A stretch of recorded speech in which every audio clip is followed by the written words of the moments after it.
When I stepped into the boardroom of Horizon Energy as its new CEO, my estranged husband nearly choked on his coffee. Patrick had abandoned me 6 months pregnant for his assistant. Now he was just another executive awaiting my orders. His face drained of color when I announced the company-wide restructuring, starting with his department. The nameplate on my desk read, Miranda Reynolds, Chief Executive Officer, the same last name he had tried to erase from his life when he walked out, on me and our unborn daughter. Now, as I settled into the leather chair at the head of the conference table, I savored the irony. Before we jump back in, tell us where you're tuning in from, and if this story touches you, make sure you're subscribed, because tomorrow I've saved something extra special for you. The woman he'd deemed too emotional to handle corporate pressure was now controlling the fate of his career. The boardroom of Horizon Energy's headquarters felt strangely familiar, though I'd never set foot in it before today. Perhaps it was because Patrick had described it so many times during our marriage. The mahogany table he claimed was the center of his universe, the floor-to-ceiling windows overlooking the city skyline he was so proud to command. Back then, he'd made it clear this world would never be mine to inhabit. Let me introduce myself properly, I began, my voice steady despite the storm of emotions beneath my professional veneer. For those who haven't met me yet, I'm Miranda Reynolds, appointed by the board as your new CEO following the retirement of Bill Hargrove. I could feel Patrick's eyes boring into me from his seat halfway down the table. 7 years had passed, since that rainy February night when he'd packed his things, telling me his assistant Aileen made him feel alive in ways I never could. 7 years since he'd looked at my swollen belly and told me he wasn't cut out for fatherhood, after all. As many of you know, Horizon Energy faces significant challenges, I continued, pulling up the first slide of my presentation. Our renewable division is underperforming, our traditional energy assets are depreciating faster than projected, and our corporate culture. I paused, allowing my gaze to meet Patrick's directly for the first time, has developed certain toxicities that need immediate addressing. Patrick shifted uncomfortably in his seat. As Vice President of Operations, he'd been responsible for the very divisions I was now critiquing. The same divisions that, according to my extensive research, he'd been deliberately mismanaging to justify budget increases that primarily benefited his own projects and bonuses. Before we dive into the specifics of my restructuring plan, I'd like to share a bit about my vision for Horizon's future, I said, clicking to the next slide. I believe in transparent leadership, merit-based advancement, and creating an environment where innovation thrives regardless of whose idea it is. A quiet murmur of approval rippled through the room. Patrick's management style was notorious for claiming credit for others' ideas while publicly criticizing their shortcomings. His face had grown increasingly pale as I spoke, no doubt connecting the dots between my vision and his approaching downfall. Ms. Reynolds, Frank Wilson, the Chief Financial Officer, interjected. Your credentials are certainly impressive, but I'm curious about your specific experience in the energy sector. I smiled, having anticipated this question from Patrick's closest ally in the company. A fair question, Mr. Wilson. After completing my MBA at Wharton, I spent 5 years at Green Tech Innovations, where I spearheaded their transition to sustainable energy solutions, resulting in a 46% increase in profitability. For the past 2 years, I've been consulting for Meridian Power, restructuring their operations model to accommodate the rapid changes in our industry. I didn't add that I'd completed my MBA while raising our daughter Lily alone, or that I'd built my career working primarily from home so I could be present for her early years. Those details weren't relevant to my qualifications, though they spoke volumes about my determination. What about your connection to Patrick Reynolds? Carrie Mitchell, head of human resources, asked bluntly. I believe you two were previously acquainted. The room went silent. Patrick visibly stiffened, his knuckles whitening as he gripped his pen. Yes, Mr. Reynolds and I have a past association, I replied calmly. However, I was selected by the board based solely on my professional qualifications. I assure you all that personal history will not influence my business decisions. A small lie. Personal history had indeed influenced one decision, my acceptance of this particular CEO position when I'd had several offers. But my plans for Horizon Energy extended far beyond settling old scores with Patrick. Now, let's move on to the first phase of our restructuring, I said, clicking to a detailed organizational chart. As you can see, several departments will be consolidated to eliminate redundancies. The operations division will be divided into two segments: traditional energy operations and renewable innovation. Patrick's face darkened as he saw his empire being split in half. For years, he'd kept the renewables division underfunded and understaffed, focusing resources on the traditional energy operations that provided quicker returns and bigger bonuses. By separating them, I was shining a spotlight on his deliberate sabotage of the company's future. These changes take effect immediately, I continued. Abigail Porter will head renewable innovation, while operations will temporarily report directly to me until we find suitable leadership. Patrick's head snapped up. Temporarily, I'm the VP of operations. These divisions have been under my management for 5 years. I met his gaze steadily. And during those 5 years, our renewable energy initiatives have fallen 37% behind industry standards, while our competitors have doubled their investments in the future. The board feels a fresh perspective is needed. What I didn't say was that I'd spent weeks reviewing every decision Patrick had made, identifying patterns of self-serving choices at the company's expense. The board hadn't needed much convincing. Once they saw the data, Frank Wilson shifted uncomfortably in his seat. This seems rather drastic for your first day, Ms. Reynolds. Perhaps a transition period would be more appropriate. I smiled politely. The energy market waits for no one, Mr. Wilson. Every day we delay is a day our competitors move further ahead. Now, shall we continue with the presentation, or would you prefer to register a formal objection with the board? Berkey. Challenge hung in the air. Frank's objection revealed more than he intended. He and Patrick had clearly expected to manage me, to slow-walk any changes I proposed. They'd underestimated me, just as Patrick had 7 years ago when he walked out, assuming I'd crumble without him. No objection, Frank muttered after a moment's hesitation. Please continue. I nodded and moved to the next slide, outlining my plans for expanding our renewable portfolio. As I spoke, I noticed several of the younger executives leaning forward, engaged and excited by the vision I was presenting. They'd likely had similar ideas shot down by Patrick over the years. One final announcement before we adjourn, I said as the presentation concluded. I've reviewed the pending promotions list, and I've noticed some concerning patterns. Effective immediately, all promotions and advancement will be reviewed by a committee rather than individual department heads to ensure decisions are based on merit rather than personal relationships. Patrick's jaw clenched visibly. His latest mistress, Corey from marketing, had been on the fast track for a promotion she was notably underqualified for. This new policy would effectively end his practice of rewarding loyalty over competence and eliminate his primary method of collecting allies within the company. That concludes our initial overview, I said, closing my laptop. You'll all receive detailed documentation of these changes by end of day. Department heads, please schedule individual meetings with my assistant to discuss implementation specifics. Thank you for your attention. As the executives filed out, murmuring among themselves, Patrick remained seated, his expression a mixture of shock and fury. When the last person had left, he closed the boardroom door and turned to face me. "What the hell is this, Miranda?" he demanded, his voice low but intense. "Some elaborate revenge scheme? You destroyed our marriage and now you're coming after my career?" I laughed, the sound sharp and incredulous.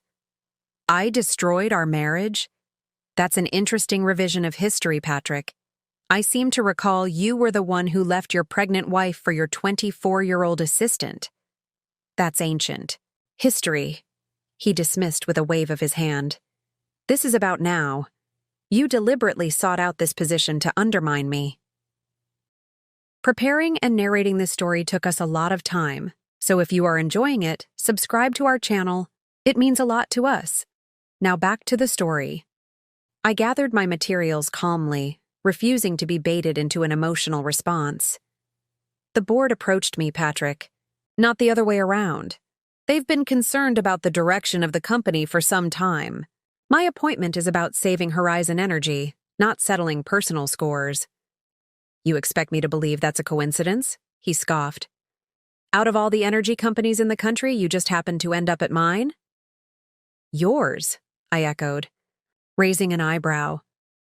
This is a publicly traded company, Patrick, not your personal kingdom. And yes, when Bill Hargrove reached out to me after we met at the Energy Innovation Summit last year, I was intrigued by the opportunity. The fact that you work here was a complication, not a motivation. Patrick's face flushed with anger. You won't get away with this. The board might be temporarily impressed with your fancy presentations and MBA jargon, but they'll see through you eventually. You're out of your depth here, Miranda. You always were. I smiled, remembering how he'd said almost those exact words the night he left. You're out of your depth in this marriage, Miranda. You always were. Some women aren't cut out for balancing family and ambition. We'll see, I replied simply.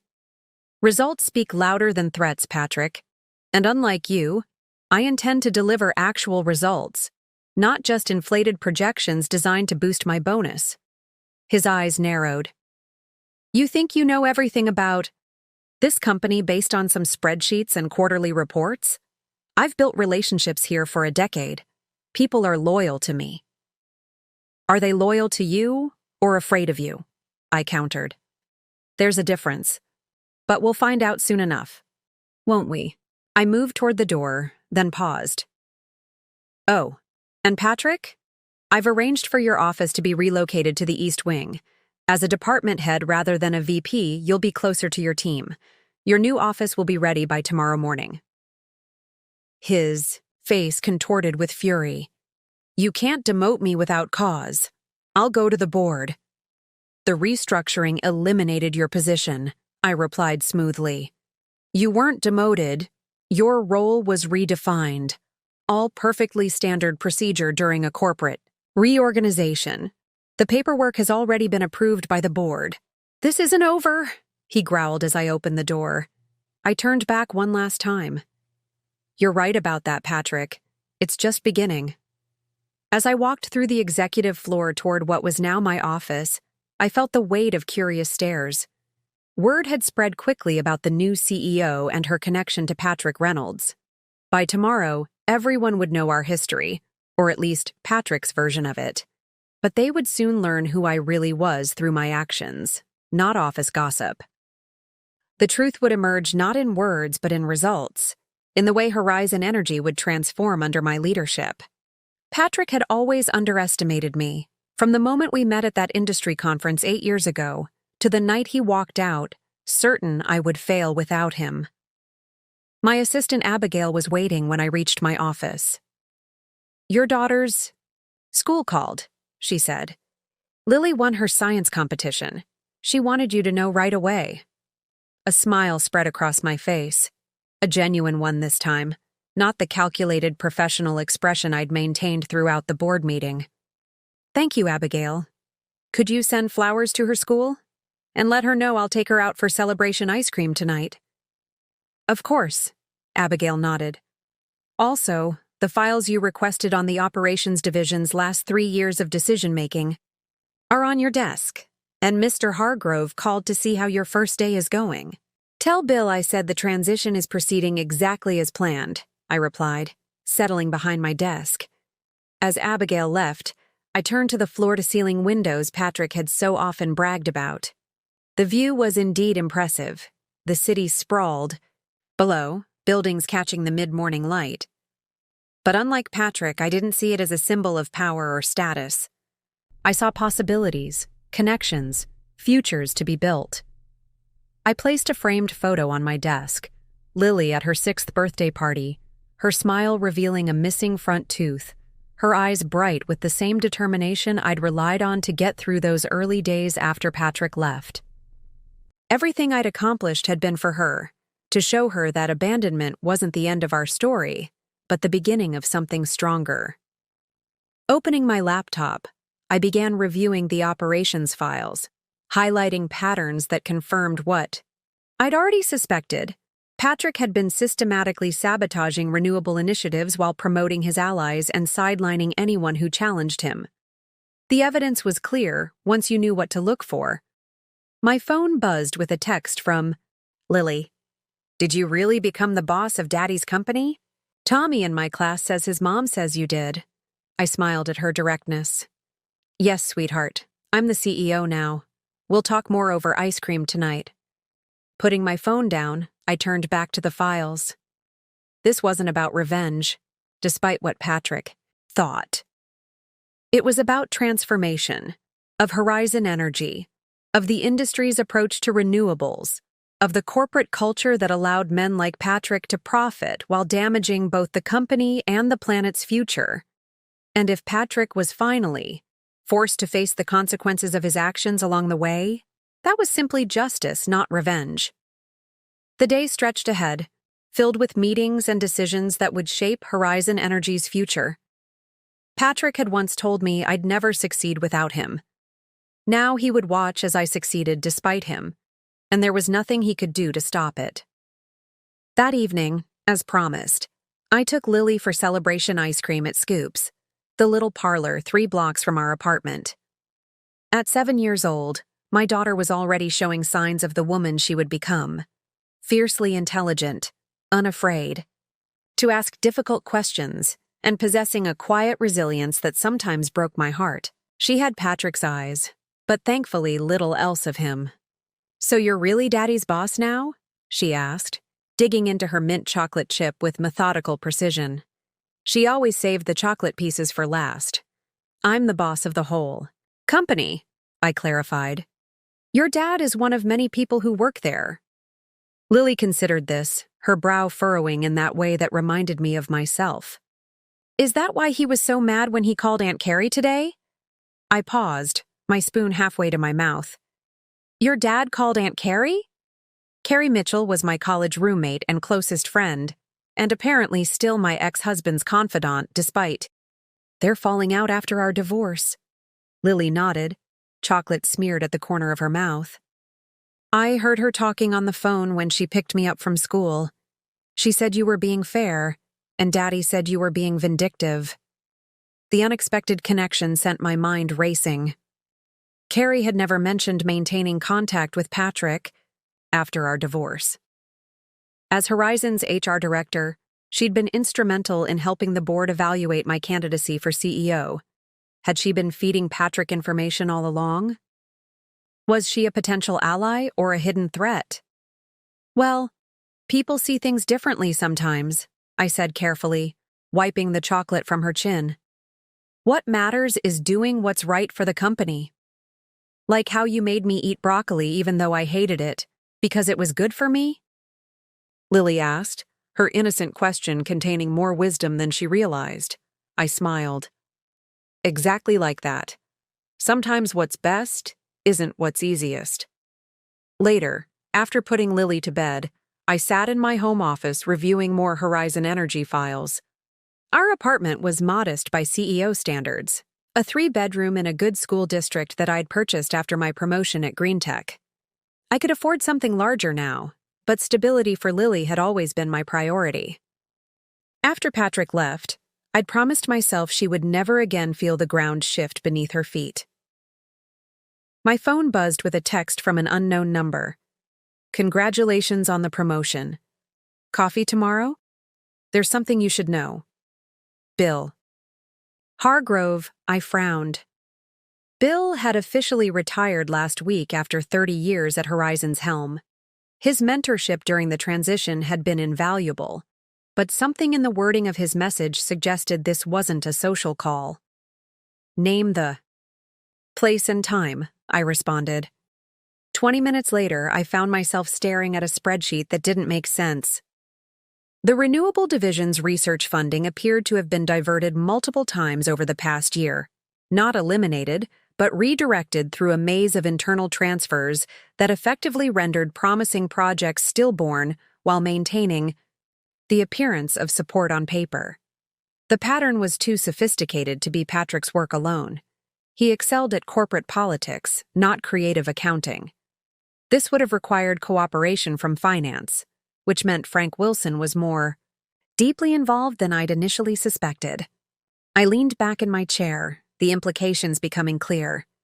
What I'd walked into wasn't simply a case of Patrick's mismanagement or self-serving decisions. There was something systemic happening at Horizon Energy, something that might explain why the board had been so eager to bring in an outsider So, my phone buzzed again. Carrie. We need to talk about Patrick. Coffee before work tomorrow? The coincidence of both Carrie and Bill reaching out on my first day couldn't be ignored. I typed a response. 7 a.m., Bluebird Cafe? Her reply came immediately. See you there. Sleep eluded me that night as my mind raced through possibilities. I'd accepted the CEO position believing it was primarily a professional opportunity, a chance to lead an energy company through the critical transition to renewables. The fact that Patrick worked there had seemed like an ironic footnote, a personal hurdle to overcome. But now I wondered if I'd misunderstood the situation entirely. What if Patrick's position at Horizon wasn't incidental to my hiring, but central to it? What if the board had brought me in specifically because of our history, not despite it? The next morning dawned gray and drizzly, matching my mood as I arrived, at Bluebird Cafe 20 minutes early. I chose a corner table with a view of both entrances, a habit I'd developed during the contentious divorce proceedings when Patrick's lawyers had attempted to catch me off guard multiple times. Carrie arrived precisely at 7, immaculately dressed in a charcoal suit that contrasted with her vibrant red hair. Our friendship had weathered Patrick's betrayal and the divorce, though our busy careers meant we saw each other less often than either of us would like. Still, I'd never doubted her loyalty, until Lily's comment yesterday. You look like you haven't slept, she said by way of greeting, sliding into the seat across from me. Hazard of the new job, I replied, studying her expression. You wanted to talk about Patrick? Carrie sighed, wrapping her hands around her coffee mug. I should have told you he called me yesterday. He was livid about the restructuring, said you were using your position to settle an old score. And what did you tell him?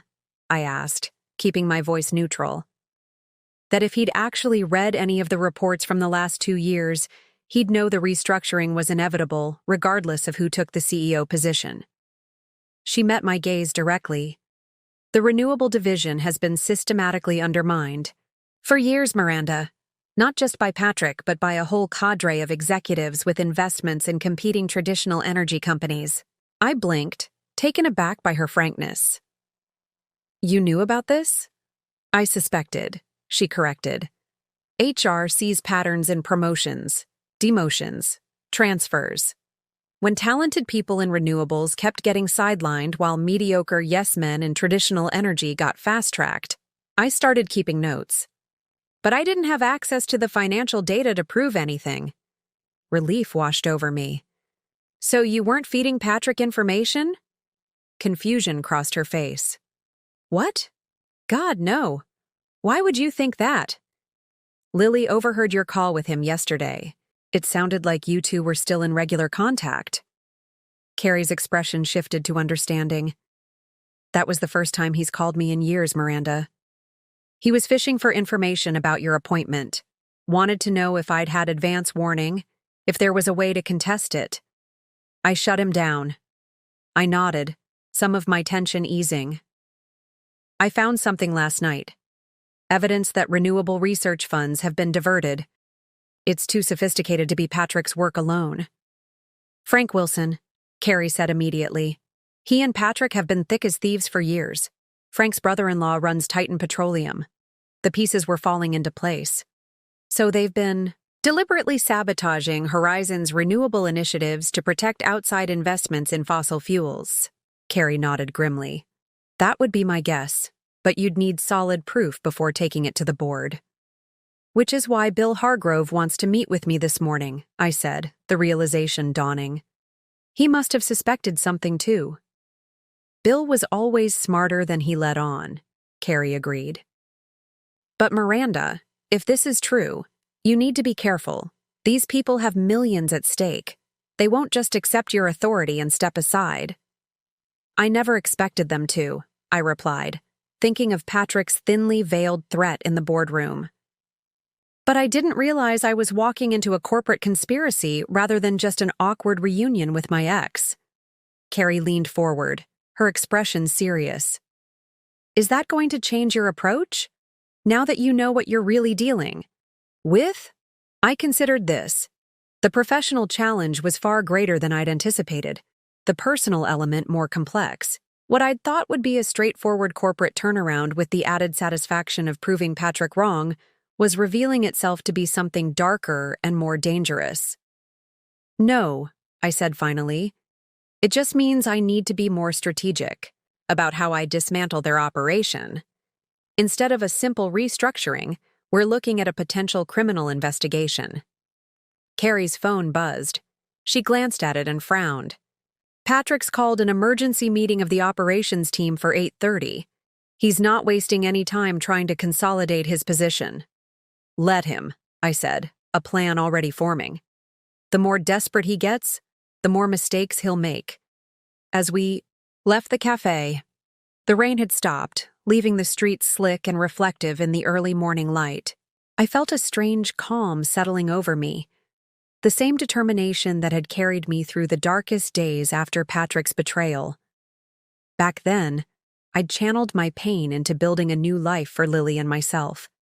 Now I would channel it into saving Horizon energy from the corruption that Patrick and his allies had sown. I didn't take this job for revenge, I told Carrie as we parted on the sidewalk. But I won't pretend there isn't a certain poetic justice in being the one to expose what Patrick's been doing. Just be careful, she warned again. Patrick knows all your buttons, how to make you angry, how to make you doubt yourself. Don't let him use your history against you. I nodded, though privately I wondered if Patrick knew me at all anymore. The woman he'd abandoned, emotional, insecure, desperately trying to balance impending motherhood with career ambitions, no longer existed. In her place stood someone he'd never truly seen, a woman who had transformed pain into purpose, who had built her career not despite being a single mother, but drawing strength from it. Patrick had always underestimated me. Now that mistake would cost him everything he valued: his position, his reputation, and the corrupt system he'd helped create at Horizon Energy. As I entered the gleaming headquarters building, employees nodded respectfully, unaware of the storm brewing beneath Horizon's polished surface. My second day as CEO was about to begin, and with it, the real battle for the company's future. I arrived at Horizon Energy headquarters 30 minutes before my scheduled meeting with Bill Hargrove.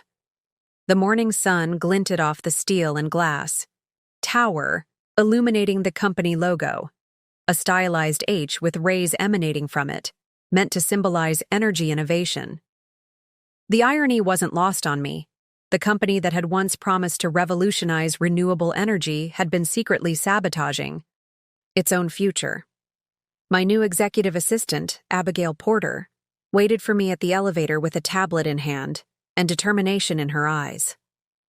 I'd specifically requested her for this role after reviewing personnel files and discovering Patrick had twice blocked her promotion despite stellar performance reviews.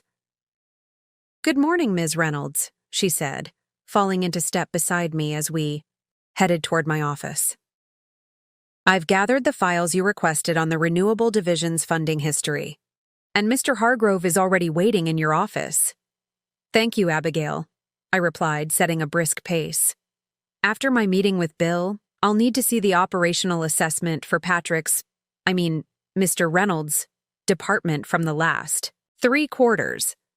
The raw data, not the summarized reports. Already on your desk, she said with the hint of a smile. And I've taken the liberty of highlighting the discrepancies between the raw numbers and what was presented to the board. I glanced at her with newfound appreciation. You've been tracking these issues yourself? Let's just say some of us have been waiting a long time for someone to notice what's been happening, she replied carefully. The office that now belonged to me still bore traces of Bill Hargrove's 30-year tenure. The weathered leather furniture, the old-fashioned globe bar in the corner, the collection of industry awards lining one wall. But I'd made one significant change.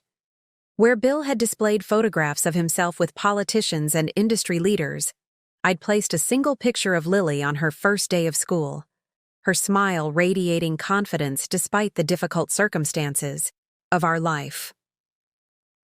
Bill rose from the visitor's chair as I entered, his imposing height somewhat diminished by age, but his shrewd eyes as sharp as ever.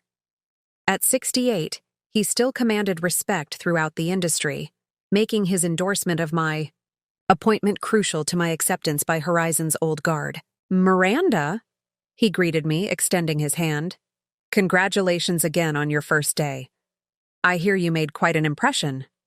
Thank you, Bill, I replied, shaking his hand firmly before settling behind my desk. But I suspect you didn't come here for small talk, he chuckled, resuming his seat. Direct as always. It's why I recommended you for this position. His expression grew serious. I assume you've started to notice certain irregularities in our financial reporting? Particularly regarding the renewable division, I confirmed. Funds allocated but never actually deployed. Promising projects mysteriously stalled, talent reassigned or pushed out, and all of it concealed through creative accounting. Bill nodded grimly. I began noticing patterns about 2 years ago. Subtle at first, then increasingly brazen. But by the time I had enough evidence to take to the board, I discovered something even more troubling. He leaned forward.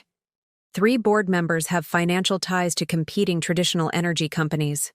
The revelation didn't surprise me, as much as it should have.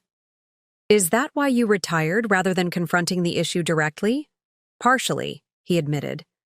But mostly because I realized Horizon needed someone completely outside the existing power structure. Someone with the skills to turn the company around and the personal motivation to expose what's been happening, regardless of the consequences. I raised an eyebrow. Personal motivation? Bill's weathered face broke into a knowing smile. Don't misunderstand me, Miranda. Your qualifications are impeccable. But when I saw your name on the short list of candidates, I recognized an opportunity. Patrick Reynolds has been the linchpin in this corruption. Who better to dismantle his operation than the woman he underestimated so severely? The realization hit me with surprising force. You knew about our history. Energy is a small world, he replied with a shrug. People talk, especially about a rising star like yourself who managed to earn an MBA while raising a child alone after her husband left her for his assistant. He studied my expression. Does it bother you that I considered your personal history in my recommendation? I thought about this carefully. It would if that were the only reason. But it's not, is it? Not even close, Bill confirmed. I've been watching your career for years. Your work at Green Tech was revolutionary, and your consulting strategies for Meridian Power saved them from bankruptcy. You were the most qualified candidate by a significant margin. Your history with Patrick was simply fortuitous. I couldn't help but smile at his choice of words. There had been nothing fortuitous about the pain of Patrick's betrayal, the struggle of single motherhood, or the years of rebuilding my life from the ground up. But there was undeniable poetry in finding myself here now, positioned to hold him accountable for both his personal and professional betrayals. I need to know, Bill, I said, leaning forward. How deep does this go? Who can I trust? He slid a flash drive across the desk. Everything I've gathered is here. Financial records, email correspondence, meeting notes. It's not enough for legal action yet, but it's a starting point. He paused.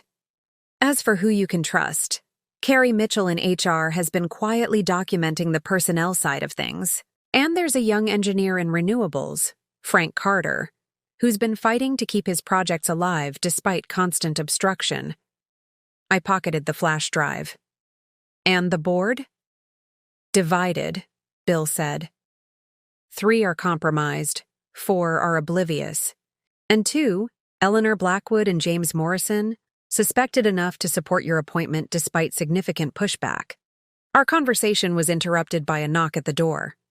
Abigail entered, her expression tense. Sorry to interrupt, but there's a situation developing. Mr. Reynolds has called an emergency operations meeting and is telling the team that the restructuring has been temporarily paused pending board review. My jaw tightened. Not even 24 hours, and Patrick was already attempting to undermine my authority. It was exactly the kind of manipulative power play he'd specialized in during our marriage, creating confusion about decisions we'd made together, rewriting history to suit his narrative. Where is this meeting happening? I asked, rising from my chair. Conference Room C, East Wing, Abigail replied. Bill raised an eyebrow. Planning to crash the party? I'm the CEO, I replied, gathering my tablet. It's not crashing if it's my company. Bill's expression showed a mixture of approval and concern. Just remember, Patrick knows how to provoke you. He'll try to make you look emotional, unstable. I smiled grimly, remembering how Patrick had weaponized my pregnancy hormones against me during arguments, dismissing valid concerns as emotional overreactions. Not anymore, I assured him. That Miranda is gone. The walk to Conference Room C gave me time to compose my strategy. This confrontation would set the tone for everything that followed. I needed to be authoritative without seeming vindictive, firm without appearing personal.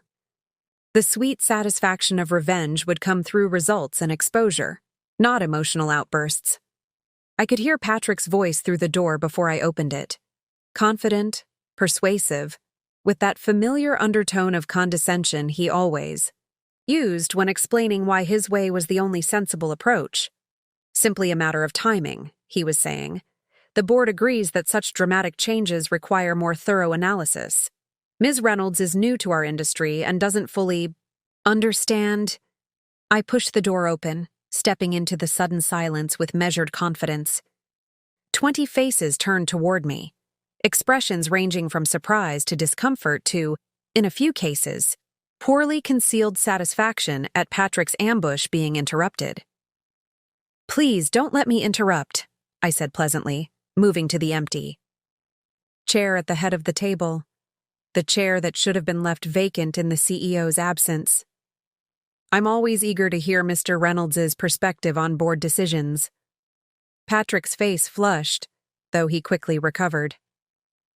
Miranda, we were just discussing implementation timelines for the restructuring. How interesting, I replied, setting my tablet on the table. Especially since I've just come from updating the board on the accelerated timeline. They're quite enthusiastic about the changes. It wasn't entirely true. I hadn't spoken with the board this morning, but neither was Patrick's claim of the restructuring being paused.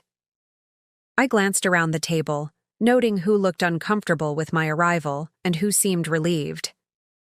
Since we're all here, this is an excellent opportunity to clarify the new reporting structure and priorities. Without waiting for permission, I connected my tablet to the room's display system.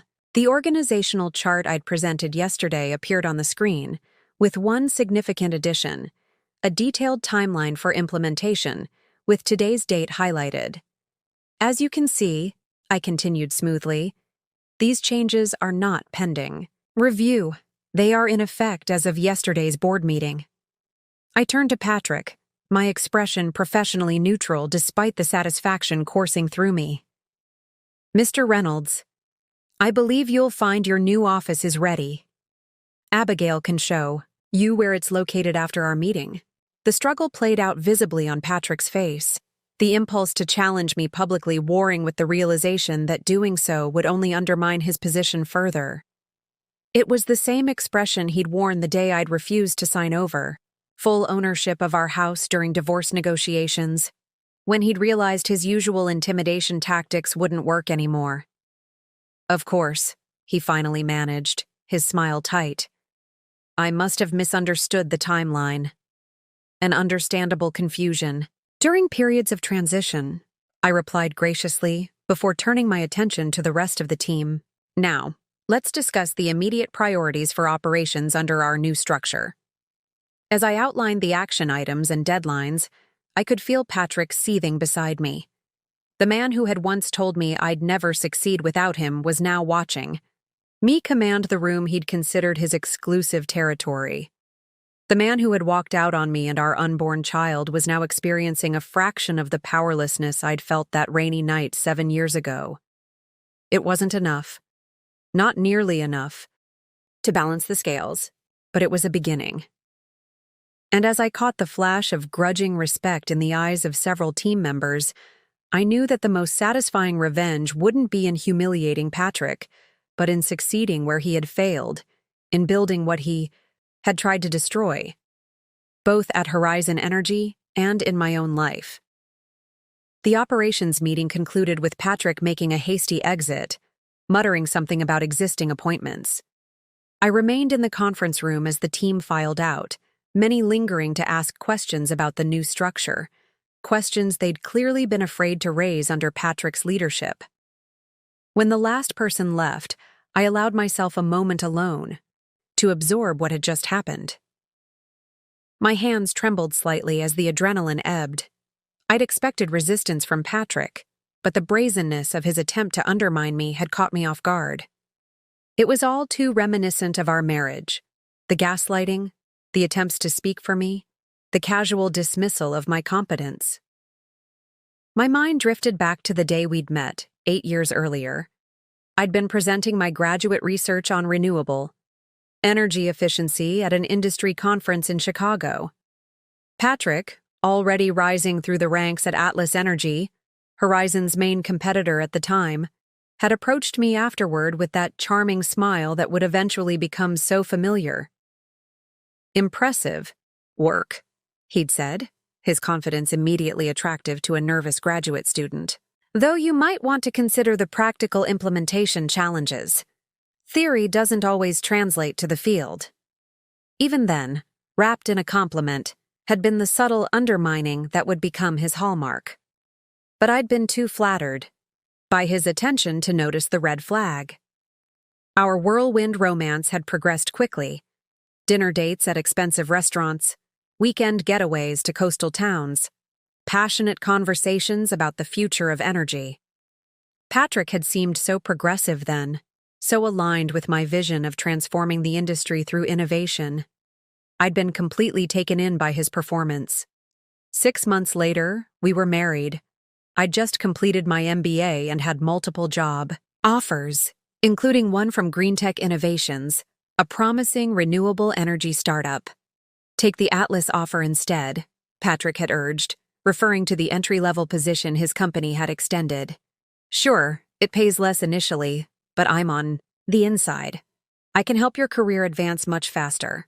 I'd hesitated, torn between the exciting startup where I'd have more autonomy and the established company where my new husband worked.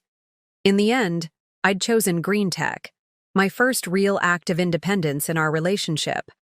Patrick had been supportive outwardly, but something had shifted between us. Looking back, I realized that was the moment he began to see me as competition rather than a partner. The next 2 years had been a carefully choreographed dance. Patrick advancing at Atlas, me building Greentech's renewable portfolio from the ground up. On the surface, we were the perfect power couple, young and ambitious, frequently featured in industry publications as rising stars. Behind closed doors, the reality had been very different. Every success I achieved was met with subtle diminishment. "That's great, honey, though of course they're a smaller company with lower standards." Every setback became evidence of my limitations. "Maybe this is a sign you should consider a less demanding role, especially if we want to start a family soon." The baby had been unplanned, a surprise in the midst of the most challenging project of my career. I'd just been appointed lead strategist for GreenTech's expansion into international markets, a role that would require extensive travel and long hours. The timing couldn't have been worse. Patrick's reaction to the pregnancy news had seemed supportive at first. "This is perfect," he declared. "You've been working too hard anyway. Now you have a reason to step back." When I'd explained that I planned to continue with the project, his true feelings had emerged. "Be realistic, Miranda. You can't manage an international expansion while pregnant. No client will take you seriously once you start showing." The arguments had escalated over the following weeks. Each one ended the same way, with Patrick positioning himself as the voice of reason while painting me as emotional and unrealistic. His favorite phrase became a constant refrain: "You're not thinking clearly. The pregnancy hormones are affecting your judgment." I touched my temple, feeling the ghost of the headaches those arguments had triggered. Sitting in Horizon Energy's conference room surrounded by the trappings of corporate power, I could still hear the echo of Patrick's dismissive tone, still feel the growing isolation as he gradually convinced me that my ambitions were selfish, incompatible with motherhood. Breaking point had come during my 4th month of pregnancy. I'd successfully launched GreenTech's European division despite morning sickness and fatigue, proving that pregnancy hadn't diminished my capabilities. The company had thrown a celebration, and industry publications had covered the expansion favorably. I'd returned home that evening to find Patrick in our kitchen with Aileen, his young assistant. They'd sprung apart as I entered, but the intimacy between them had been unmistakable. "It's not what you think," he'd started, employing the most cliched denial possible. But it had been exactly what I thought, and worse. The subsequent confession had revealed not a momentary indiscretion, but a 6-month affair conducted largely in our home while I traveled for work. "I didn't mean for this to happen," he'd claimed, "but you've been so distant, so focused on your career instead of our marriage." Somehow in Patrick's narrative, my dedication to my work had justified his betrayal. Even more incredibly, he'd expected me to understand, to forgive him and focus on fixing our marriage by recommitting to traditional roles he'd always envisioned. Him as the breadwinner, me as the supportive wife and soon-to-be mother. The argument that followed had stripped away all pretense between us. Every resentment Patrick harbored about my success, every limitation he believed motherhood should impose on me, every doubt he'd planted about my abilities, all of it poured out in a torrent of revelations. "Face reality, Miranda," he'd finally snapped when I refused to accept his terms for reconciliation. "You're 4 months pregnant. No company will hire you in this condition. You need me far more than I need you." 3 days later, he'd moved out, leaving behind a check that he'd called generous financial support, and I'd recognized as a blatant attempt to control me through economic pressure. He'd taken Aileen with him, broadcasting their relationship publicly with a speed that suggested he'd been planning his exit for some time. The pregnancy had been difficult after that, stress compounding the physical challenges, isolation deepening, as mutual friends chose sides. Patrick had crafted a narrative that painted him as the victim of a career-obsessed wife who'd neglected their marriage. Many had believed him. I'd given birth to Lily with only Carrie by my side. Patrick had been noticeably absent, sending a generic bouquet with a card signed by his assistant. 2 weeks later, I'd received divorce papers with terms that would have left me financially dependent on him for years. My response had been to return to work with a newborn in tow, arranging a nursery in the corner of my office with my sympathetic CEO's blessing. I'd negotiated the divorce settlement with a ruthlessness that had surprised even my attorney, securing full custody of Lily and rejecting Patrick's support entirely. "You'll never succeed without me," he'd said during our final meeting, watching me struggle to balance paperwork and a fussing infant. "You're not cut out for this world, Miranda, not as a single mother." A knock on the conference room door pulled me from these memories. Abigail stood in the doorway, her expression concerned. "Ms. Reynolds, your next meeting starts in 5 minutes." I nodded, gathering my materials. "Thank you, Abigail. Also," she added hesitantly, "Mr. Reynolds asked me to give you this." She handed me a folded note. He was quite insistent. I unfolded the paper, recognizing Patrick's neat handwriting immediately. "Miranda, we need to talk privately. This hostile takeover of my department is unnecessary and unprofessional. I understand you may have personal grievances, but bringing them into the workplace only damages the company we both care about. Let's discuss a more reasonable transition over dinner tonight." Patrick, I couldn't help but laugh at his audacity, the familiar manipulation techniques, the attempt to position himself as the reasonable party, the implication that my decisions were emotional rather than strategic. The note could have been written 7 years ago. He still saw me through the same distorted lens. Abigail raised an eyebrow at my reaction. "Should I prepare a response?" I folded the note and tucked it into my pocket. "No response necessary," I replied. "Mr. Reynolds will receive my answer through actions rather than words." As I walked to my next meeting, I felt a renewed sense of purpose. The pain of the past couldn't be erased, but it had forged me into someone stronger than Patrick could ever comprehend. He still believed he was dealing with the woman he'd abandoned, uncertain, emotionally vulnerable, easy to manipulate. His failure to recognize how completely I'd transformed would be his undoing. And watching that realization dawn on him, day by day, would be the sweetest form of revenge. My next meeting was scheduled with the Renewable Innovation Team, the division that had suffered most under Patrick's leadership.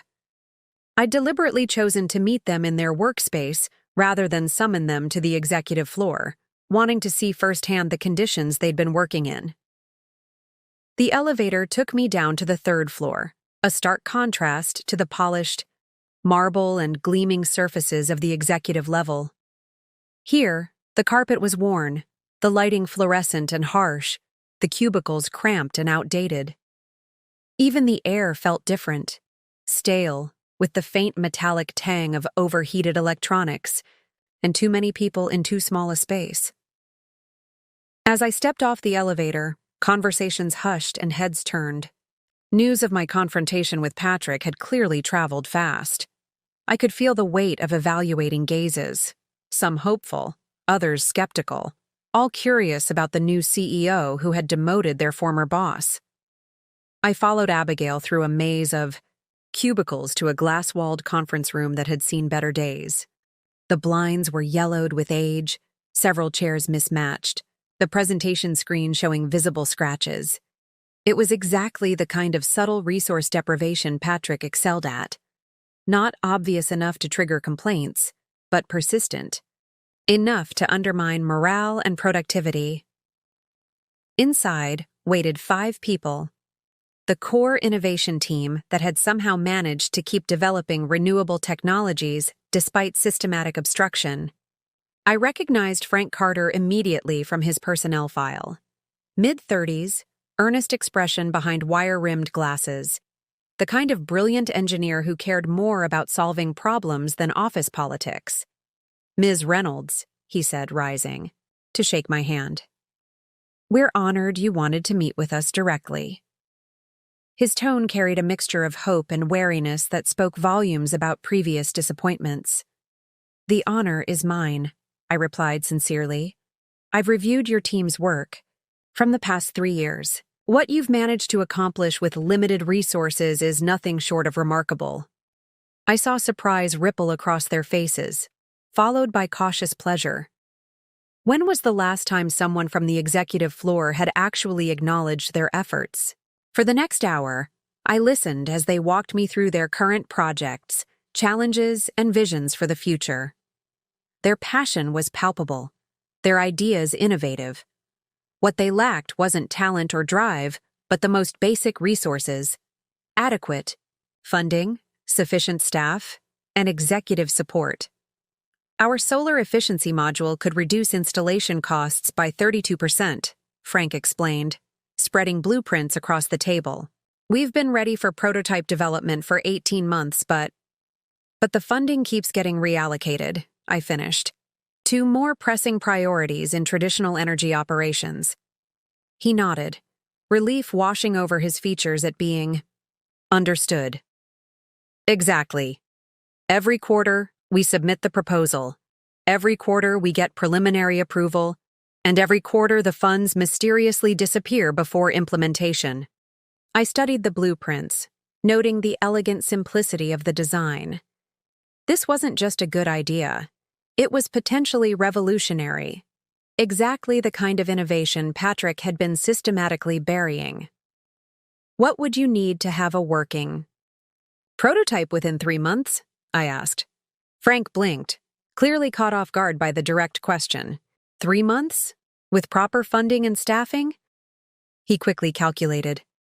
About $2.3 million and freedom to pull in 6 additional engineers. I made a note on my tablet. Consider it done. I'll have Abigail work with you this afternoon to expedite the paperwork. The atmosphere in the room transformed instantly, skepticism giving way to stunned disbelief, then cautious excitement. These people had been fighting the same battles for so long that actual support from above seemed almost unreal. There's something else you should know, said Diana Hughes, an environmental systems engineer whose recommendations had been consistently overruled by Patrick. The efficiency data for our existing renewable installations has been deliberately misrepresented in quarterly reports. They're actually performing 24% better than officially documented. I wasn't surprised, but the confirmation still sent a chill through me. Let me guess. Someone wanted our renewable initiatives to appear less successful than they actually are? Diana nodded grimly. The real numbers would have justified major expansion of the program. Instead, Mr. Reynolds used the manipulated data to argue for maintaining our core business in traditional energy. Do you have documentation of the actual performance metrics? I asked. In response, Frank unlocked a drawer and pulled out a flash drive. We've been keeping parallel records for 2 years. Every test, every output measurement, all verified and time-stamped. He hesitated before handing it to me. This could cost people their jobs. Some people should lose their jobs, I replied, accepting the drive. Starting with those who betrayed this company's future for personal gain. As I left the renewable division an hour later, I could feel the shift in energy behind me, the spark of hope taking hold, the renewed sense of purpose. For years, these brilliant minds had been laboring under artificial constraints, their innovations systematically suppressed. Now they had a champion, and the atmosphere of resignation was giving way to possibility. The contrast to my next destination couldn't have been more striking. Patrick's operations department occupied the entire east wing of the 15th floor, spacious, recently renovated, with high-end furnishings and state-of-the-art technology. The message was clear in every detail. This was where the company's priorities, and money, had been directed. I paused in the doorway, observing the space before anyone noticed my presence. Executives occupied glass-walled offices along the perimeter, while their support staff worked in open-concept clusters at the center. The layout itself reinforced hierarchy and visibility. Those in power could observe everyone, while remaining partially sheltered themselves. So typically Patrick. The memory of our home office arrangement flashed through my mind. How he'd positioned my desk facing the wall while his commanded the room. At the time, he'd claimed it was to minimize my distractions. In retrospect, like so many of his actions, it had been about control and dominance. His new office was significantly smaller than his previous one, positioned among department managers rather than separated from them. Through the glass walls, I could see him engaged in intense conversation with Frank Wilson, the CFO. Neither had noticed me yet. I observed them for a moment, noting Patrick's agitated gestures, the tightness around his mouth that always appeared when things weren't going his way. Frank kept shaking his head, glancing nervously toward the entrance where I stood. Whatever Patrick was proposing, Frank wasn't comfortable with it. Eventually, Frank looked up and froze upon seeing me. Patrick, noticing his reaction, turned and locked eyes with me across the department floor. For a moment, neither of us moved. A silent acknowledgement of the changed power dynamic between us. I could have walked over, inserted myself into their conversation, demanded to know what they were discussing. The old Miranda might have done exactly that, eager to prove she belonged in their world of executive decisions. The new Miranda simply nodded coolly and continued her tour of the operations floor, letting them wonder what I'd seen and what I intended to do about it. The operations team watched me with undisguised curiosity as I moved among them, introducing myself, asking questions about their work. Many seemed surprised by my interest in their day-to-day activities, another indication of Patrick's leadership style. He had always been more concerned with results than process, with appearances than substance. Near the end of my visit, I paused. At the desk of Aileen Davis, Patrick's former assistant who had become his mistress and was now, according to her personnel file, a special projects coordinator in operations. A position created specifically for her, with a salary far exceeding the standard for her experience level. She looked up from her computer, recognition and shock washing over her face as she realized who I was. We had never officially met. Patrick had made sure of that, but she certainly knew who I was. The woman whose husband she'd taken, whose marriage she'd helped destroy, was now standing at her desk with the power to destroy her career. "Ms. Davis," I said pleasantly, "I'm Miranda Reynolds, the new CEO. I've been introducing myself to the team." She stammered a response, her face flushing. Yes, Ms. Reynolds. It's nice to meet you officially." The fear in her eyes was palpable, the awkwardness of our situation hanging heavily between us. 7 years ago, I'd fantasized about confronting her, screaming at her, making her feel a fraction of the pain and humiliation I'd experienced. Now, facing her in this context, I felt nothing but a cool detachment. "I've been reviewing the special projects portfolio," I continued, my tone professional. "I'd like a comprehensive report on your current initiatives by tomorrow morning, with measurable outcomes and ROI projections, please." The color drained from her face. We both knew there were no substantial projects to report on. Her position had been a convenient fiction created by Patrick to keep her close and well compensated. "Of course," she managed. "First thing tomorrow." I nodded and moved on, feeling her panicked gaze following me. Without looking back, I knew she would be reaching for her phone the moment I was out of sight, desperately texting Patrick about this unexpected confrontation. Let them worry, let them scramble. The atmospheric pressure was shifting throughout, horizon energy, and everyone could feel it. From the renewed hope in the renewable division to the growing unease in operations. Like the calm before a storm, these subtle changes presaged the greater transformation to come, and I was only just beginning.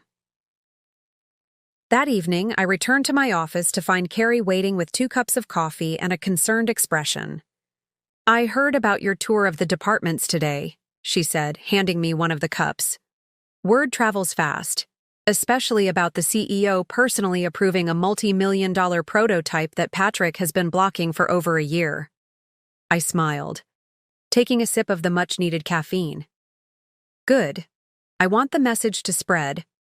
Things are changing at Horizon, and everyone needs to understand that." "Patrick is already rallying his allies," Carrie warned. "He's called Frank Wilson, Harold Thompson from Legal, and James Peterson from the board. They had drinks at the Capitol Grill after work."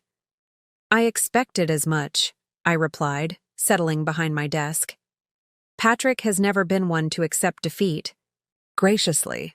Carrie studied me carefully. "You don't seem concerned." "Because I've been preparing for this moment longer than he realizes," I said, unlocking my desk drawer. I pulled out a leather portfolio and opened it, revealing a meticulously organized collection of documents. this is what I've been working on for the past 2 months, ever since Bill approached me about taking over as CEO. Carrie moved closer, eyes widening as she scanned the contents. Miranda, this is a comprehensive restructuring plan, I finished. Detailed financial projections for expanding our renewable portfolio. Performance metrics from competitors who've already made the transition. Legal frameworks for the changes I'm implementing. And contingency plans for every form of resistance I anticipated. The portfolio represented hundreds of hours of work, late nights after Lily was asleep, weekends spent analyzing industry data, consultations with experts in corporate law and renewable energy. While Patrick had been comfortably ensconced in his executive position, believing himself untouchable, I had been methodically preparing his downfall. I've also been building my support network, I continued, flipping to a section that detailed key allies within Horizon and throughout the industry. Eleanor Blackwood and James Morrison from the board are firmly behind the renewable pivot. They've been quietly dissatisfied with our lagging performance compared to competitors. Carrie shook her head, impressed. You're 3 steps ahead of them already. I have to be, I replied. Patrick underestimated me once before, and it cost me dearly. This time the consequences will be his to bear. I reached for my phone as it buzzed with an incoming email. That should be the preliminary audit report I commissioned from Deloitte. I had them begin reviewing our financial records the moment I accepted the position. The email confirmed my suspicions. Significant discrepancies in how renewable projects had been budgeted versus how funds had actually been deployed. Not enough evidence for criminal charges yet, but certainly enough to justify a more thorough investigation. I've also scheduled meetings with our 5 largest investors for next week, I added, forwarding the audit report to Carrie. They've been promised returns on renewable investments that haven't materialized. When they understand why and who's responsible, Patrick will find his support rapidly evaporating. Carrie looked at me with newfound appreciation. This isn't just about revenge for you, is it? You genuinely want to transform Horizon. The two aren't mutually exclusive, I replied. The best revenge isn't just about making Patrick suffer, it's about succeeding where he failed, building what he tried to destroy. I closed the portfolio.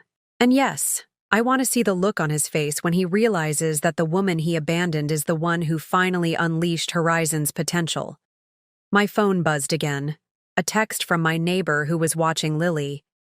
She's asking when you'll be home. Says she wants to show you her science project. Speaking of priorities, I said, showing Carrie the message. The most important part of my life is waiting for me at home. As I gathered my things, Carrie helped me organize the documents. For tomorrow's executive committee meeting, the first major presentation of my vision for Horizon's future.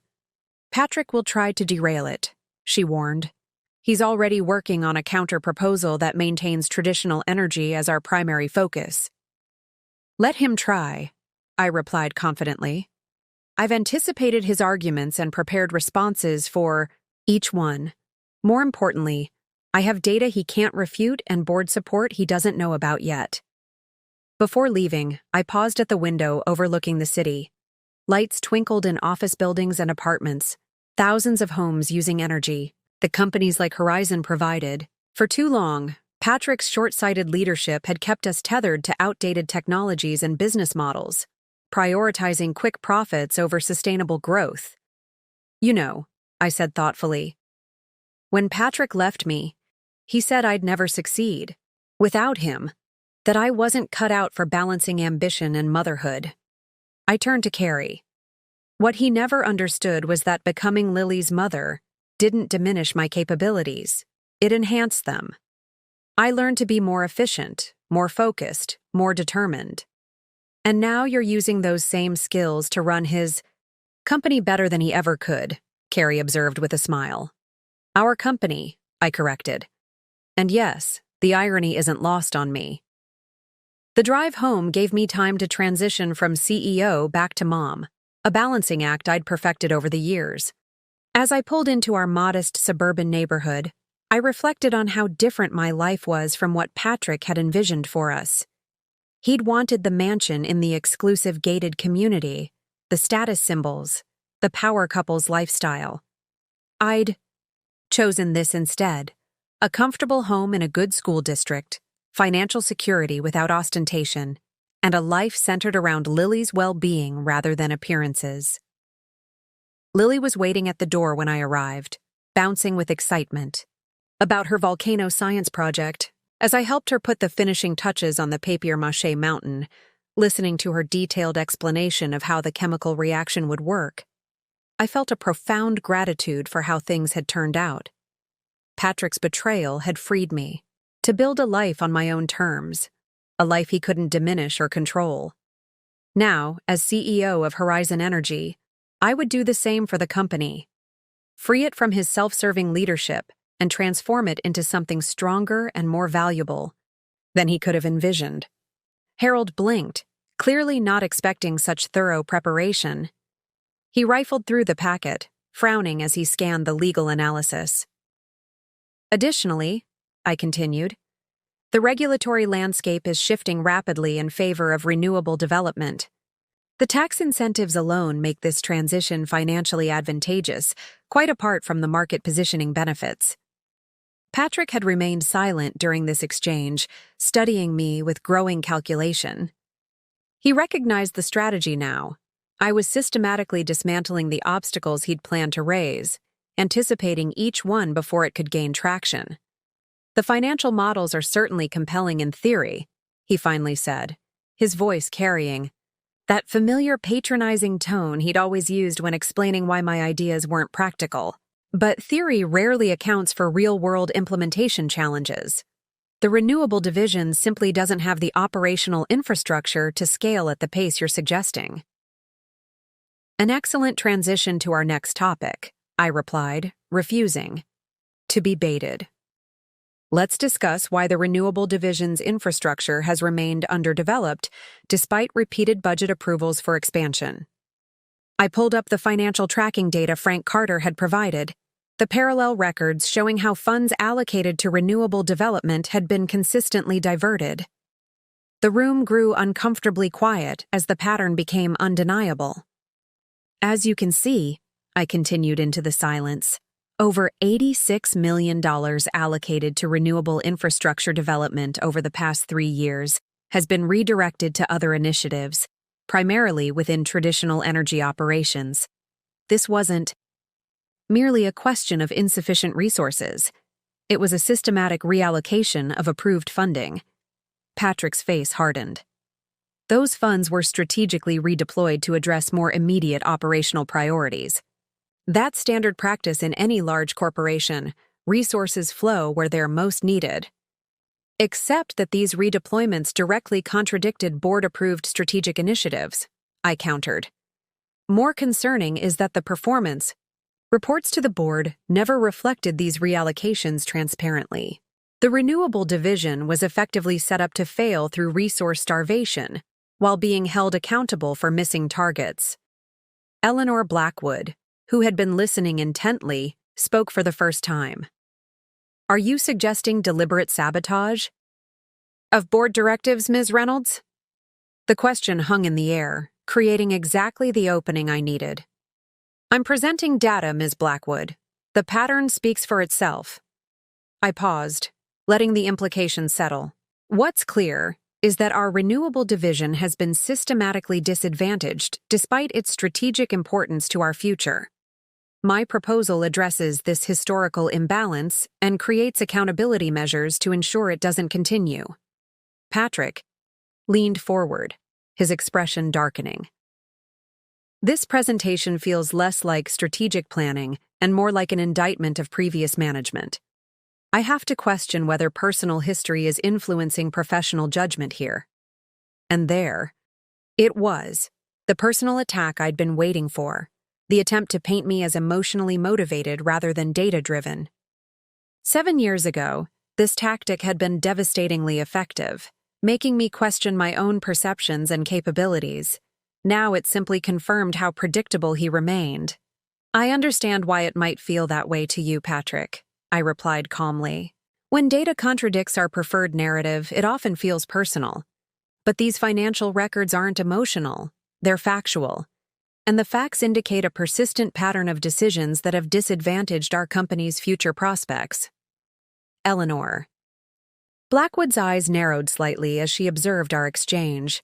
The room had grown tense, the professional veneer wearing thin as the real power struggle emerged into view.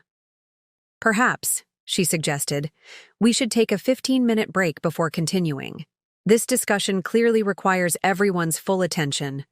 As the executives filed out, Patrick remained seated, his expression unreadable.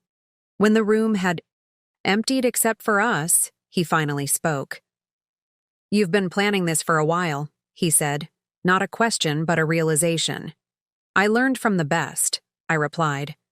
"You always emphasize the importance of thorough preparation." He laughed humorlessly.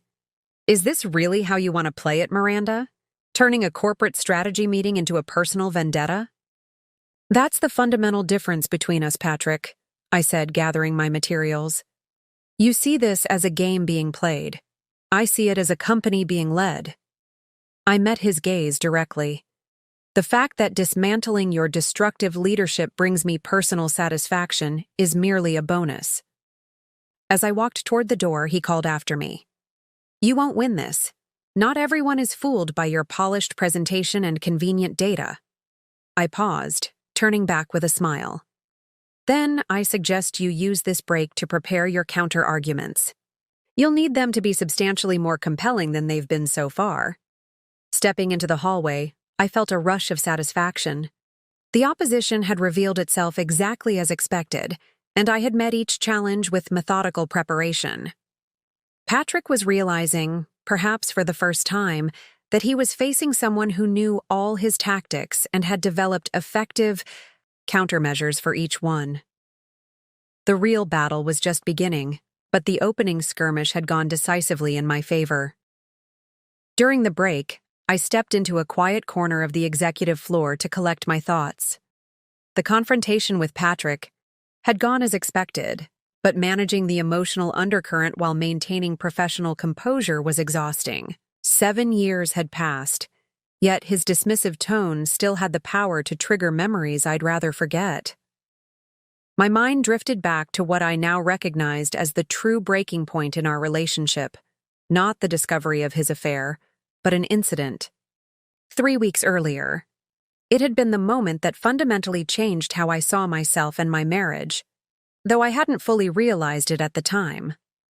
I'd been 6 months pregnant, leading a crucial presentation to potential European investors for green tech.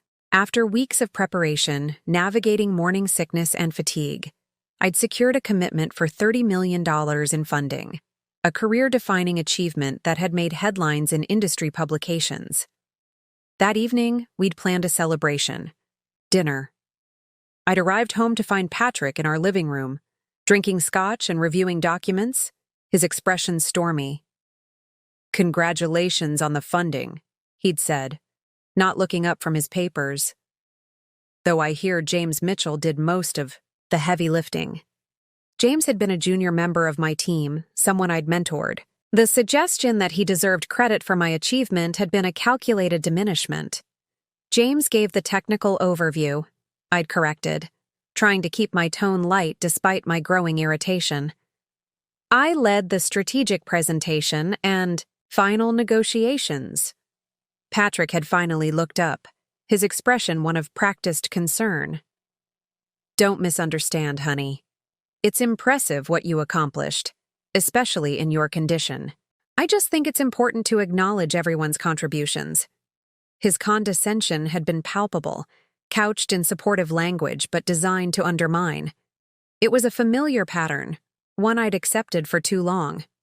My condition, repeated, something shifting inside me. "You mean my pregnancy? The pregnancy you assured me wouldn't impact how I was viewed professionally?" "Don't be so sensitive," he'd replied dismissively. "I'm trying to help you. The industry talks, Miranda.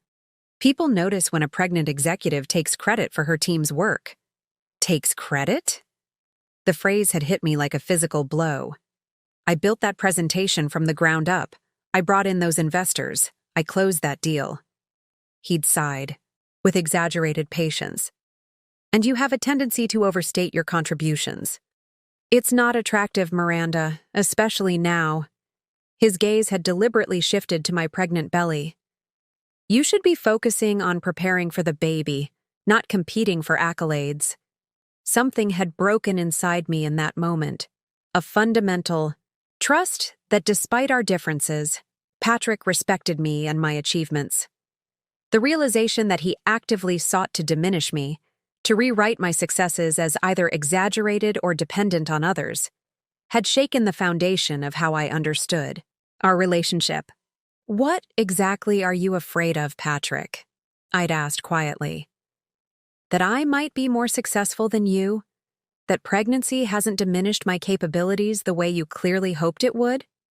His expression had hardened. That's absurd. I'm trying to help you maintain perspective during a vulnerable time.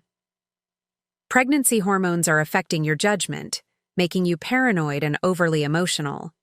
It was the first time I'd clearly seen the manipulation for what it was. Not concern, but control. Not support, but sabotage. And as I'd stood there, feeling my baby kick as if in solidarity, I'd made a silent promise to myself and my child. I would never again allow anyone, especially Patrick, to define my worth or capabilities. 3 weeks. Later, when I discovered his affair with Aileen, it had been painful, but almost anticlimactic, the final confirmation of what I already knew in my heart. Our marriage had been built on Patrick's need to be superior, to be the gatekeeper of my success. When my achievements threatened that dynamic, he'd found someone who made him feel powerful again. A gentle knock pulled me from these memories. Carrie stood in the doorway, concern evident in her expression. They're heading back to the boardroom, she said. Are you okay? I took a deep breath, centering myself. I'm fine. Just remembering why we're here. Patrick's been huddled with Frank and Harold the entire break, she warned. They're planning something. Let them, I replied, gathering my materials. It won't change the outcome. When I returned to the boardroom, the atmosphere had shifted, perceptibly. Patrick sat with renewed confidence, a folder open before him that hadn't been there earlier. Frank Wilson wore a smug expression that immediately put me on alert, while Harold Thompson was uncharacteristically animated in conversation with another executive. Eleanor Blackwood caught my eye as I took my seat, her slight frown conveying concern about whatever had developed during the break. Let's resume, I said, reclaiming control of the meeting. Before the break, we were discussing the historical reallocation of funds away from board-approved renewable initiatives. Now I'd like to present our path forward. Patrick cleared his throat. Actually, Miranda, in light of your allegations about financial mismanagement, I think it's important to address some broader concerns about fiscal responsibility and decision-making. He slid documents across the table, copies for everyone present. These are the preliminary findings from an internal audit conducted by Finance last month, focused specifically on the consulting arrangements made during the transition period between Bill Hargrove's announcement of retirement and your appointment as CEO. I maintained my composure while quickly scanning the document. It highlighted several consulting contracts I'd initiated to assess Horizon's renewable potential, painting them as wasteful expenditures without proper authorization. The numbers had been selectively presented to suggest impropriety where none existed. Interesting timing for this audit to suddenly appear, I observed, my tone even. Especially since all consulting arrangements were approved through proper channels and fully documented. The timing is relevant only because your presentation today raises questions about fiscal oversight, Patrick countered smoothly. If we're going to discuss financial stewardship, we should ensure our own house is in order first. It was a calculated move, shifting focus from his years of mismanagement to my 2 months of preparation, creating doubt about my credibility at a crucial moment. Classic Patrick. When confronted with evidence of his wrongdoing, he would immediately counteraccuse, forcing his opponent into a defensive position.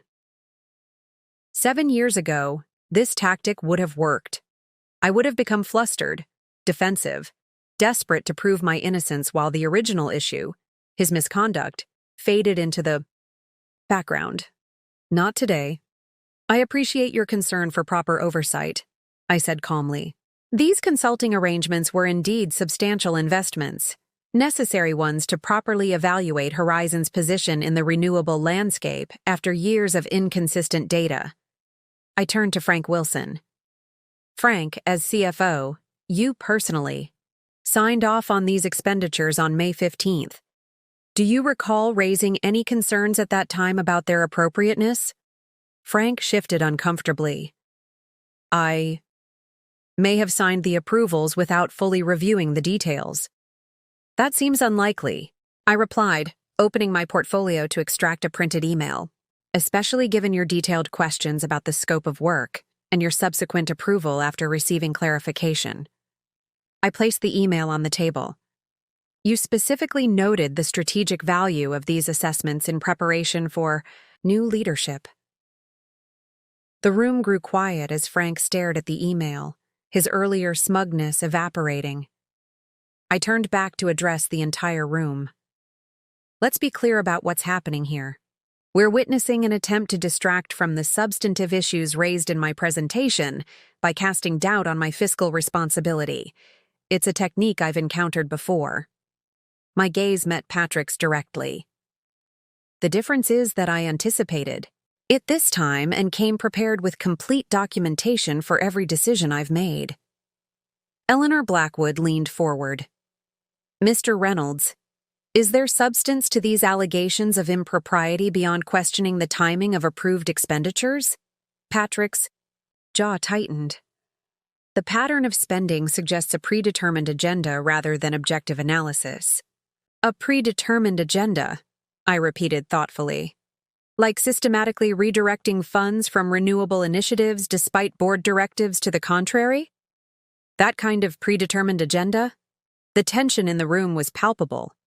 Patrick had overplayed his hand, making an accusation he couldn't substantiate while unintentionally reinforcing my points about his own conduct. I suggest we return to Ms. Reynolds' presentation, Eleanor said firmly. These side issues can be addressed in the appropriate forum if there are genuine concerns. As I resumed my presentation, outlining the clear path forward for Horizon's renewable transformation, I caught Patrick's gaze briefly. For the first time, I saw something new in his expression: genuine uncertainty. He had deployed his most reliable tactic, the one that had always worked in the past, and watched it fail completely. The power dynamic had shifted irrevocably. Patrick was now fighting on my terrain, against an opponent who knew all his strategies, and had developed effective countermeasures for each one. The critical flashpoint had come and gone. And this time, I had emerged stronger. The executive committee meeting concluded with a clear mandate. The renewable transformation would proceed as I had outlined. Despite Patrick's attempts to derail the discussion, the data had spoken persuasively. Even his strongest allies had been forced to acknowledge the compelling business case for change. As the executives filed out, Eleanor Blackwood remained behind, her expression thoughtful. That was quite the performance, she said once we were alone. Both yours and Patrick's. I gathered my materials, keeping my expression neutral. I presented facts, Eleanor. Patrick presented objections. That's how these discussions typically work. She smiled slightly. We both know there was nothing typical about that meeting. She paused, studying me. The board meets on Friday to review the quarterly performance. I assume you'll be presenting this strategic shift? Yes, I confirmed, along with the preliminary findings from the financial audit. Eleanor nodded slowly. 3 days isn't much time for Patrick and his allies to mount an effective opposition. Was that deliberate timing on your part?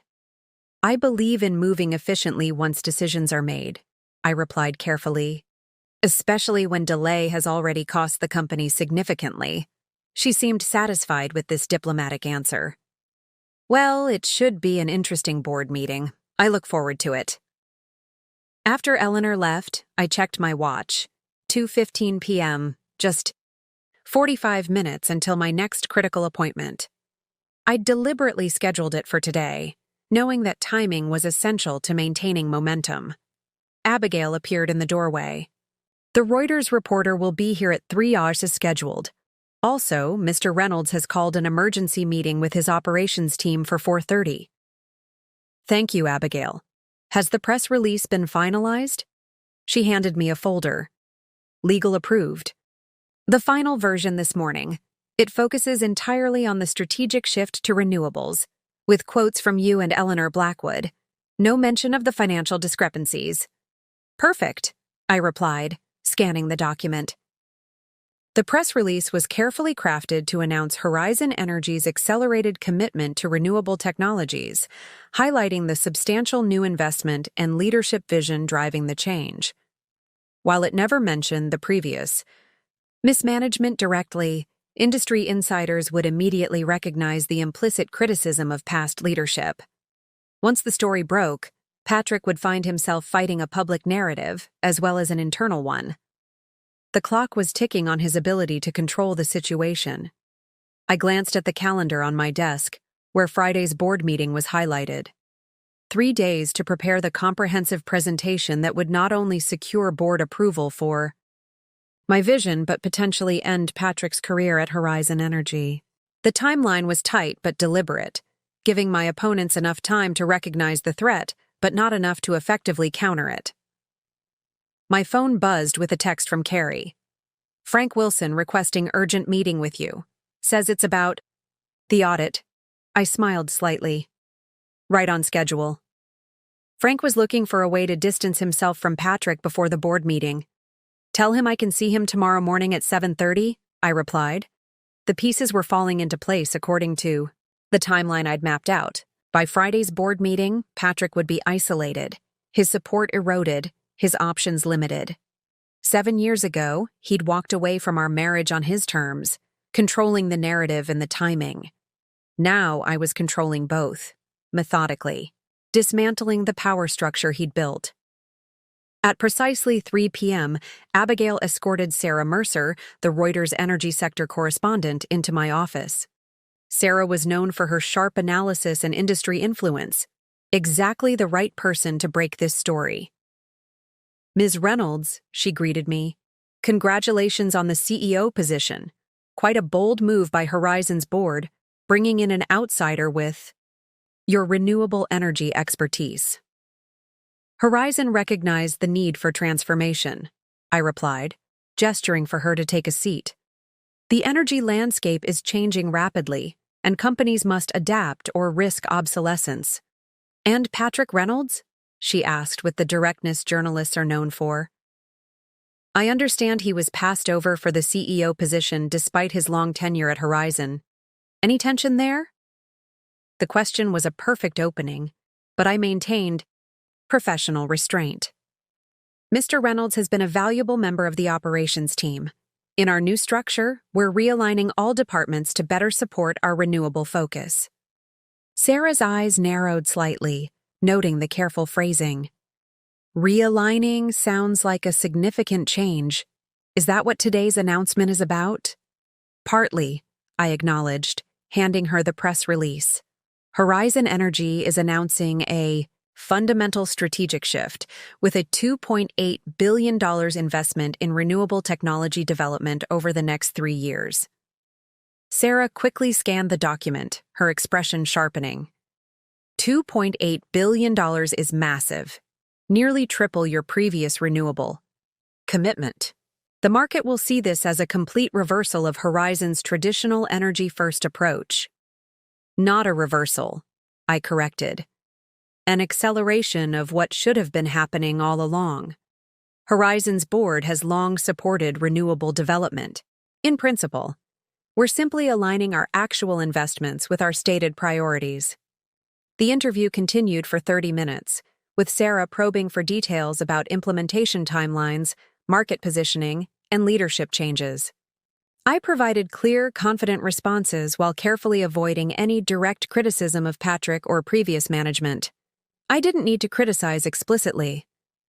The numbers spoke for themselves, and Sarah was skilled enough to read between the lines. By the time she left, I knew tomorrow's headline would create exactly the external pressure I needed before Friday's board meeting. Checking my watch again, 3:45 p.m. Patrick's emergency operations meeting would begin in 45 minutes, a desperate attempt to consolidate his remaining support and develop a counter-strategy. By now, he would have heard about my interview with Reuters and realized its implications. My phone buzzed with an email notification from Bill Hargrove. Just got a call from Peterson on the board. Patrick's been reaching out to directors individually, claiming the renewable pivot is financially reckless and driven by personal vendetta. 3 seem receptive. May need to accelerate our timeline. I frowned slightly. Patrick was moving faster than anticipated, trying to build board opposition before Friday's meeting. Time to adjust my own schedule accordingly. I called Abigail in. I need to move up the investor calls to tomorrow morning before the Reuters piece goes live, and schedule a dinner with James Morrison from the board for tonight if he's available. Already? On it, she replied efficiently. Also, the preliminary audit report has been completed. The findings are significant. Send it directly to my secure email, I instructed. And ask Eleanor if she can review it before tomorrow's executive committee follow-up. The clock on my wall seemed to tick louder as the pieces moved more rapidly across this corporate chessboard. Friday's board meeting was the ultimate deadline, the moment when all these carefully orchestrated elements would converge, either securing my vision for Horizon's future or giving Patrick an opening to undermine it. For 7 years, I had rebuilt my life methodically, patiently, turning Patrick's betrayal into motivation rather than defeat. Now, with less than 72 hours until the board meeting that would decide both our professional fates, that same methodical patience was being tested by the accelerating timeline. Patrick had never been good at waiting, at allowing situations to develop strategically. His emergency meeting, his rushed calls to board members, all reflected his tendency to react rather than plan. It was a weakness I could exploit. Because while Patrick scrambled to salvage his position in the hours and days ahead, I had been preparing for this moment for years. The countdown to Friday wasn't a threat to my strategy. It was the culmination of it. Late that evening, after a productive dinner with James Morrison that had secured another firm board ally, I returned to the office to review the preliminary audit findings. The Horizon Energy building was mostly empty, the executive floor eerily quiet except for the low hum of air conditioning and the occasional distant sound of the cleaning staff. The audit report confirmed what I'd suspected. The financial manipulation went far beyond simple fund reallocation. Patrick and Frank had established an elaborate system for suppressing renewable division performance while artificially inflating traditional energy returns. The pattern was damning when viewed comprehensively, revealing years of deliberate misrepresentation to both the board and shareholders. I was so absorbed in the documents that I didn't hear the office door open. Patrick's voice startled me. "Working late, Miranda? Some things never change." I looked up to find him standing in the doorway, his tie loosened, jacket draped over his arm. The familiar condescension in his tone was tempered by something new, a wariness that hadn't been there before. "Patrick," I acknowledged, closing the audit file on my tablet. "Did you need something?" He stepped into the office uninvited, closing the door behind him. "Just a conversation. Off the record, no witnesses, just you and me." I leaned back in my chair, studying him. Despite the late hour and obvious stress, he still maintained the polished appearance that had once impressed me. The tailored shirt, the expensive watch, the carefully controlled body language. But the facade was showing cracks, the slight tension around his eyes, the too tight grip on his jacket. "I wasn't aware we had anything to discuss privately," I replied. Don't do this, Miranda. His tone shifted, becoming almost conciliatory. This vendetta, and yes, that's exactly what it is, doesn't just harm me. It damages Horizon. It damages the industry relationships I've built over a decade. Interesting that you interpret evidence-based strategic decisions as a personal vendetta, I observed. That says more about your perspective than mine. He sighed, dropping the friendly pretense. Cut the corporate speak. We both know what this is about. I left you, and now you're using your position to punish me. It's unprofessional and beneath the woman I thought you were. The sheer audacity of his statement was breathtaking. 7 years ago, his dismissive reduction of my motivations would have triggered defensive justifications. Now it simply confirmed how little he'd evolved. The woman you thought I was, I repeated calmly. That's precisely the issue, Patrick. You never saw me clearly. Not during our marriage, not when you walked out, and certainly not now. He moved closer, perching on the edge of my desk in a deliberate invasion of space. Another familiar tactic designed to establish dominance. Saw a talented analyst with potential, he countered. I supported your career until you became obsessed with proving yourself at the expense of our marriage. Supported? I couldn't help but laugh. You undermined me at every opportunity. You took credit for my ideas, dismissed my achievements, and used my pregnancy as a weapon to limit my ambitions. That's an extremely revisionist view of our relationship, he said, his expression hardening. But even if that were true, bringing our personal history into Horizon's leadership is reckless. This company isn't a prop in your revenge fantasy. Amos stood, reclaiming the physical dynamic. You know what's truly fascinating, Patrick? Your absolute certainty that my actions must revolve around you. The possibility that I might be making decisions based on business merit rather than personal history simply doesn't compute in your worldview. The Reuters interview? He challenged. The strategic leak about the audit? The systematic dismantling of the operations structure I built? Those are merit-based decisions? Every single one, I confirmed. The renewable pivot is 15 years overdue and financially essential for Horizon's survival. The operations restructuring addresses inefficiencies that have cost shareholders millions. The audit simply reveals financial misrepresentations that should have been addressed years ago. And the fact that these changes specifically target my position and influence is just coincidental? His tone was incredulous. Not coincidental at all, I replied evenly. Your position and influence have been the primary obstacles to necessary change. The correlation isn't personal, it's causal. He stood abruptly, frustration breaking through his controlled facade. This self-righteous act might impress the board, but I know you, Miranda. I remember how desperately you wanted to prove yourself, how personally you took every professional setback. You knew the woman I was 7 years ago, I corrected. A woman who still believed in your support, who hadn't yet recognized the pattern of sabotage disguised as concern. Patrick's expression shifted, a calculating look replacing the frustration. I've spoken with 3 board members who share my concerns about the pace and scale of your proposed changes. By Friday, I'll have a majority. Is that why you're here? I asked. A courtesy warning before your attempted coup? I'm here to offer a compromise, he said, his tone softening artificially.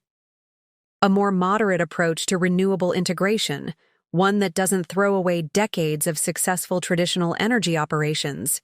We announce it jointly, present a united front to the board. Everyone wins. I studied him, recognizing the familiar negotiating tactic. Create fear of a worse outcome, then offer a reasonable alternative that still achieves his objectives. That's generous of you, I replied. Particularly since the preliminary audit findings would justify your immediate suspension pending further investigation. The color drained slightly from his face. What findings? The systematic misrepresentation of renewable division performance. The creative reallocation of board-approved funds. the adjusted projections submitted to shareholders. I maintained eye contact as I delivered each point. The audit team has been quite thorough. Patrick's expression hardened. Financial management, in a complex corporation, involves judgment calls and strategic decisions that might look questionable when viewed in isolation. These weren't isolated incidents, I countered. They form a clear pattern of deliberate misrepresentation spanning years. The board will find it difficult to ignore. He moved toward the door, his earlier conciliatory approach abandoned. This isn't over, Miranda. I built Horizon's operations division from the ground up. My relationships in this industry go deeper than you can imagine. And yet, I replied calmly, here we are. You fighting to preserve the status quo while I lead the company into its future. He paused at the door, turning back with a cold smile. You always did overestimate your capabilities. That hasn't changed. No, Patrick, I said as he reached for the handle. What hasn't changed is your fundamental inability to recognize my capabilities. The difference is that now it's your weakness, not mine. The door closed behind him with a decisive click, leaving me alone in the quiet office. The confrontation had unfolded almost exactly as I'd anticipated. Patrick's initial condescension, the attempt at manipulation, the resort to threats when those failed, and finally, the personal attack meant to undermine my confidence. 7 years ago, his tactics would have left me questioning myself, wondering if I was indeed overreaching or acting from emotional motivation. Tonight, they simply confirmed the righteousness of my course. Patrick remained the same man who had walked out on me and our unborn child, unable to conceive of a woman whose ambitions and abilities might exceed his own. Friday's board meeting now loomed with even greater significance. Patrick would indeed be marshalling his allies, making his case against my leadership. The confrontation had clarified the stakes beyond any doubt. This was no longer just about transforming Horizon Energy, but about definitively proving Patrick wrong about me, about what I was capable of achieving without him, and I was more than ready for that challenge. Friday morning arrived with a sense of inevitable confrontation. The previous 2 days had been a whirlwind of preparation, investor calls, strategy sessions, audit review meetings, and careful coalition building with board members.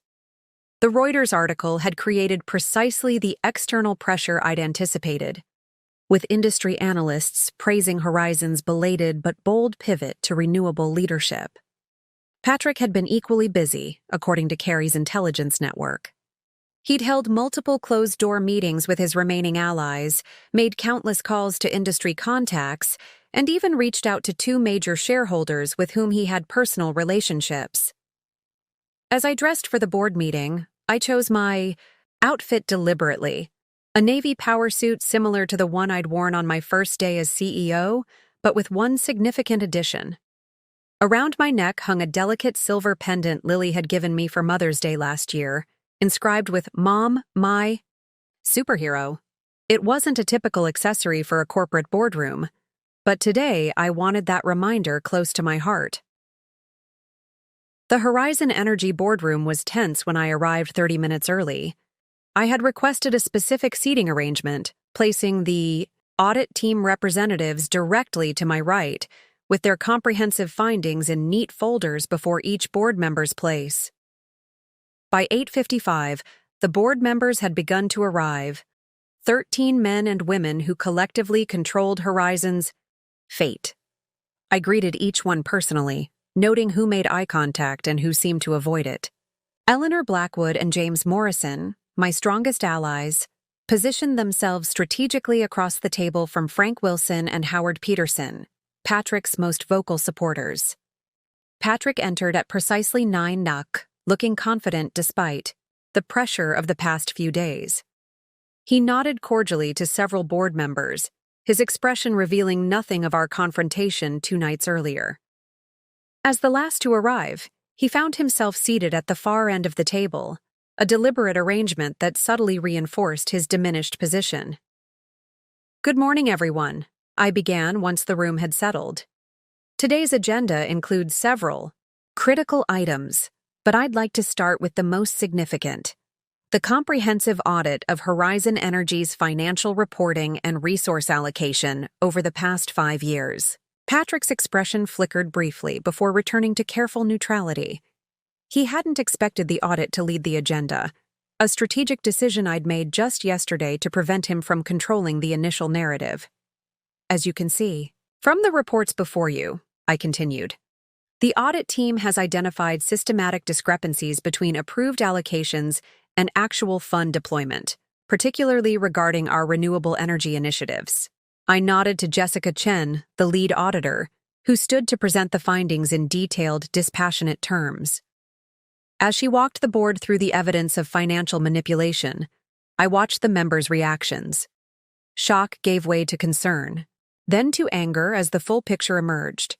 In summary, Jessica concluded, approximately $243 million allocated to renewable development over the past 5 years was redirected to other initiatives without proper board notification or approval. These reallocations were obscured through fragmented reporting and selective data presentation. The silence that followed was deafening. Board Chairman William Harper, who had remained neutral throughout the leadership transition, finally spoke. "This is extremely concerning," he said, his tone measured but grave. "Mr. Reynolds, as the executive directly responsible for these operational areas during the period in question, do you have a response to these findings?" All eyes turned to Patrick, who maintained remarkable composure despite the damning evidence before him. "Chairman Harper, board members," he began confidently, "what you're seeing is a reinterpretation of standard resource allocation practices. In a complex organization like Horizon, funds must be deployed flexibly to address emerging priorities. Everything done was within my authority as Operations VP and aligned with our overall corporate objectives. It was a masterful deflection, acknowledging the actions while reframing them as normal business practice rather than deliberate misrepresentation. 7 years in corporate leadership had honed Patrick's ability to navigate troubled waters.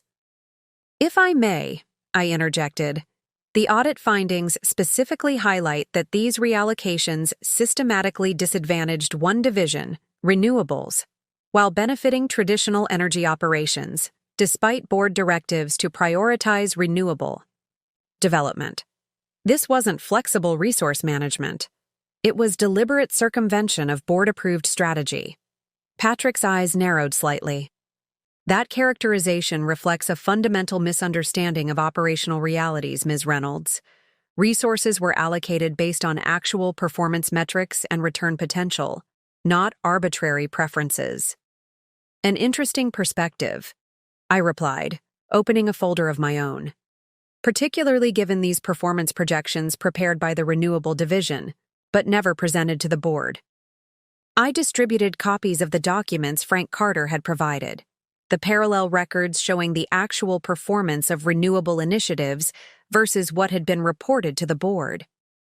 "These records," I explained, "show that our renewable projects were consistently outperforming the figures presented in quarterly reports by an average of 22%. The performance metrics used to justify resource reallocation were themselves manipulated." The revelation landed like a bombshell. Even Patrick's strongest supporters on the board looked disturbed by this new evidence. William Harper removed, his glasses pinching the bridge of his nose as he absorbed the implications. "Mr. Reynolds," he said finally, "are you saying these alternative performance records are fabricated?" Patrick hesitated, visibly calculating his response. "I'm saying I've never seen these particular documents before. They don't align with the official reporting channels established by finance." "They don't align because they weren't allowed to," I explained. "The renewable team maintained these parallel records precisely because their actual results were being consistently misrepresented in official reports." Eleanor Blackwood leaned forward. "Are you suggesting deliberate suppression of positive results, Mr. Reynolds? Because that would constitute serious misconduct, possibly rising to the level of shareholder fraud." The atmosphere in the room shifted dramatically. What had begun as a strategic debate about Horizon's future direction had transformed into something far more serious. An investigation into potential corporate malfeasance. Patrick's composure finally cracked. "This is absurd. You're all being manipulated by a CEO with a personal vendetta. Miranda and I have a history that's clearly influencing her judgment and interpretation of normal business decisions." There, it was, the desperate personal attack I'd anticipated. But instead of undermining my position, his outburst only highlighted his own loss of control. William Harper raised an eyebrow. "A history? Would you care to elaborate on that, Mr. Reynolds?" Patrick looked around the table, suddenly realizing he'd stepped onto dangerous ground. Most of the board members were watching him with expressions ranging from curiosity to outright suspicion. "Ms. Reynolds and I were previously acquainted," he said stiffly. "Our personal history is creating a bias in how she's interpreting these business decisions." "Previously acquainted," I repeated softly. "An interesting euphemism for married for 3 years until he left me while I was 6 months pregnant with our daughter." The revelation echoed in the sudden silence of the boardroom. Several board members who hadn't known this detail looked stunned. Even those who had heard rumors seemed shocked by the direct confirmation. The moment of truth had arrived, transforming everything that had come before and everything that would follow. The boardroom remained silent for several long seconds after my revelation. I could see the information rippling through the assembled directors, shock giving way to reassessment as they mentally recontextualized everything they'd witnessed over the past week. Patrick's face had drained of color, his carefully constructed, professional facade crumbling before the board's collective gaze. This was the moment he had always feared, the collision of his compartmentalized worlds, the exposure of his personal conduct to professional scrutiny. William Harper broke the silence, his tone carefully measured. "Mr. Reynolds, is this accurate? You were previously married to Ms. Reynolds?" Patrick straightened his tie, a nervous habit I remembered well. "Yes," he admitted stiffly. "But that personal history has no bearing on the financial matters under discussion." "I would argue it has significant bearing," Eleanor Blackwood countered. "Not on the financial evidence itself, which stands on its own merits, but on your claim that Ms. Reynolds is pursuing a vendetta rather than acting in the company's best interests." James Morrison nodded in agreement. "Context matters, especially when one party is accusing the other of personal bias." I remained composed, allowing the board members to process this new information without further comment from me. The revelation had been calculated, not to elicit sympathy, but to expose the hollow foundation of Patrick's accusations against me. "Perhaps," William suggested, "we should take a brief recess to consider this information and its relevance to the matters at hand." As the board members filed out, Patrick remained seated, staring at the audit documents before him. When the room had emptied except for us, he finally looked up, his expression a complex mixture of anger and fear. "Was that really necessary?" he asked, his voice low and tense. "Bringing our personal history into a board meeting?" "You brought it up first," I reminded him. "I simply provided the full context rather than your sanitized version." He slammed, his palm against the table, a rare display of uncontrolled emotion. "This is exactly the kind of emotional manipulation I was talking about. You're deliberately conflating business decisions with personal history to turn the board against me." "The audit findings turned the board against you, Patrick," I replied calmly. "I merely prevented you from using our previous acquaintance as a shield against legitimate scrutiny." Before he could respond, the door opened and William Harper returned earlier than expected. His expression was grave as he addressed Patrick. "Mr. Reynolds, the executive committee has requested an immediate private session with you. They're waiting in the small conference room." Patrick rose, adjusting his jacket with deliberate dignity. "This isn't over," he said quietly to me before following William out. In the 20 minutes that followed, The ripple effects of the revelation spread beyond the boardroom. Abigail appeared with updates from throughout the building. The executive floor was buzzing with speculation. Operations staff were gathered in nervous clusters, and 3 different financial news outlets had called requesting comment on the unscheduled board meeting.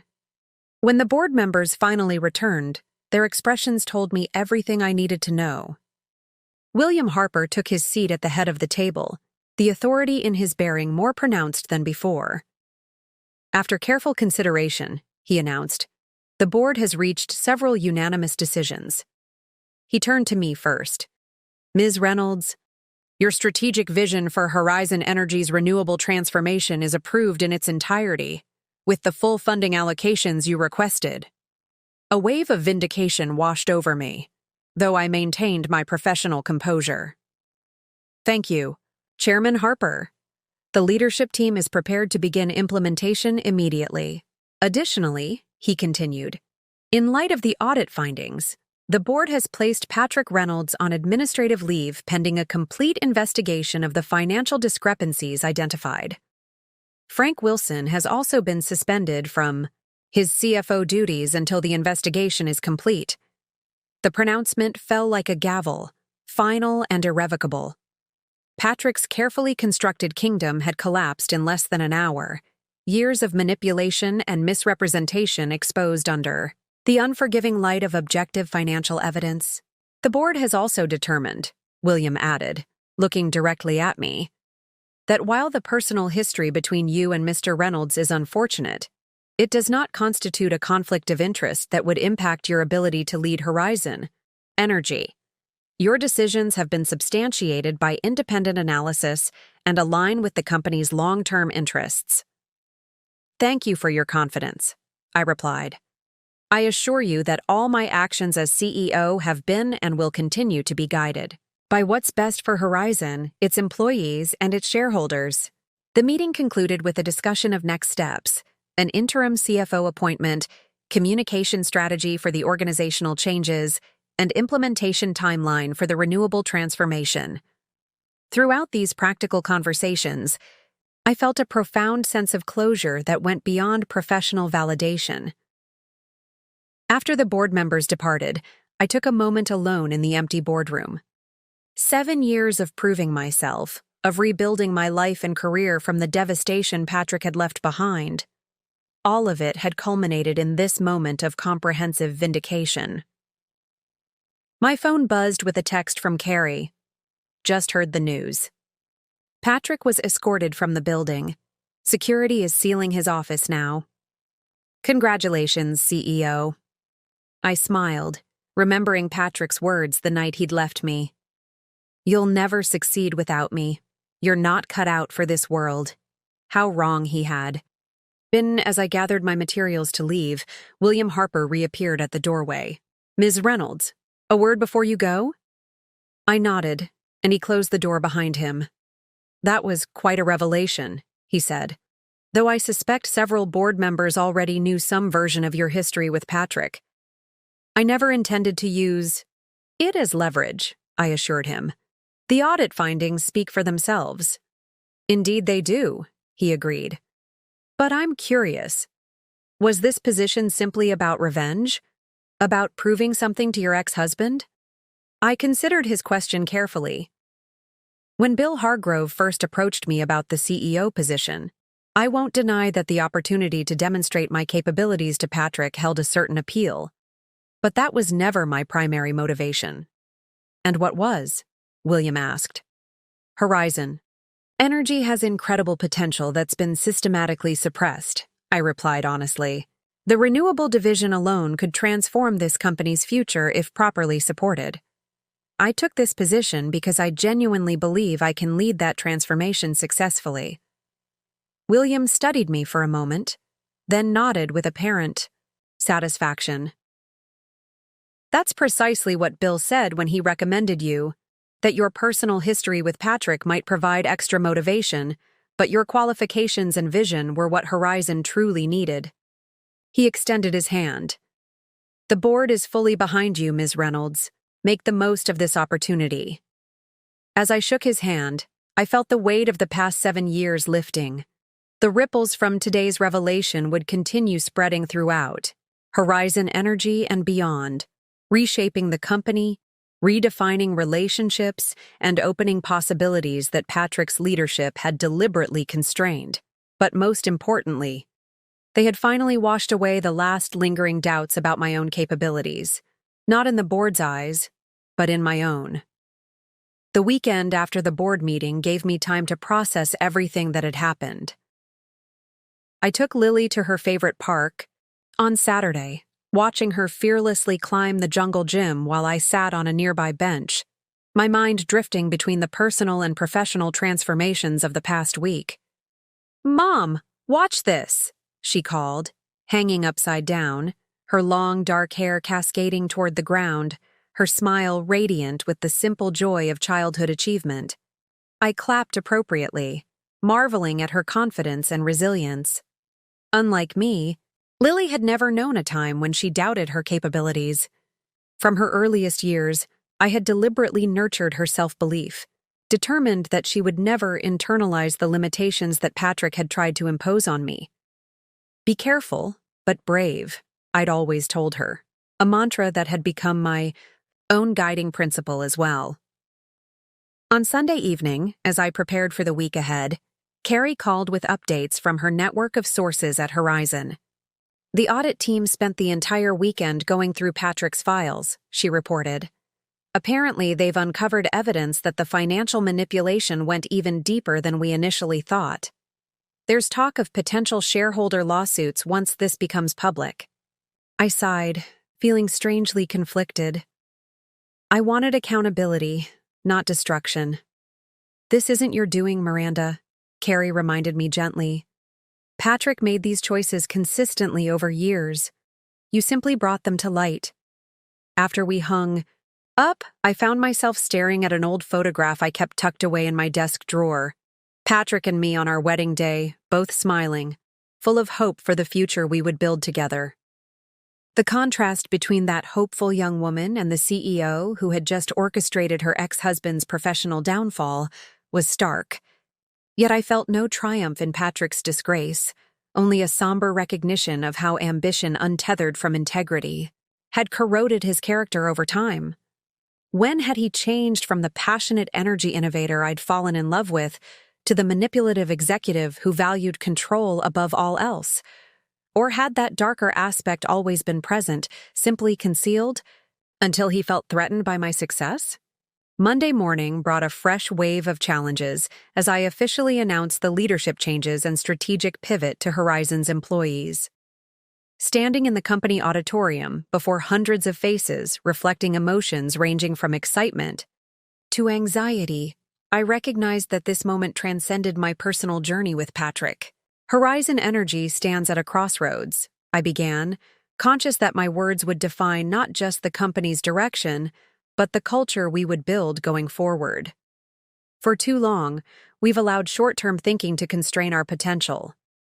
Today, we choose a different path, one that honors our traditional energy expertise while boldly embracing the renewable future our world desperately needs.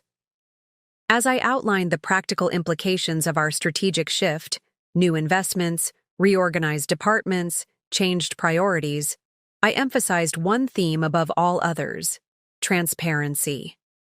The leadership changes announced today reflect our commitment to honest communication and financial integrity, I explained, careful not to directly reference Patrick or the specific findings. Every employee deserves to know that their work contributes to a company that operates with the highest ethical standards. The applause that followed felt like endorsement not just of the strategy, but of the values it represented. In that moment, I understood that what had begun as a personal journey of vindication had evolved into something far more meaningful, an opportunity to transform not just Horizon Energy's business model, but its fundamental approach to leadership. Later that day, as I met with the renewable division to formalize their expanded role, Frank Carter expressed what many seemed to be feeling.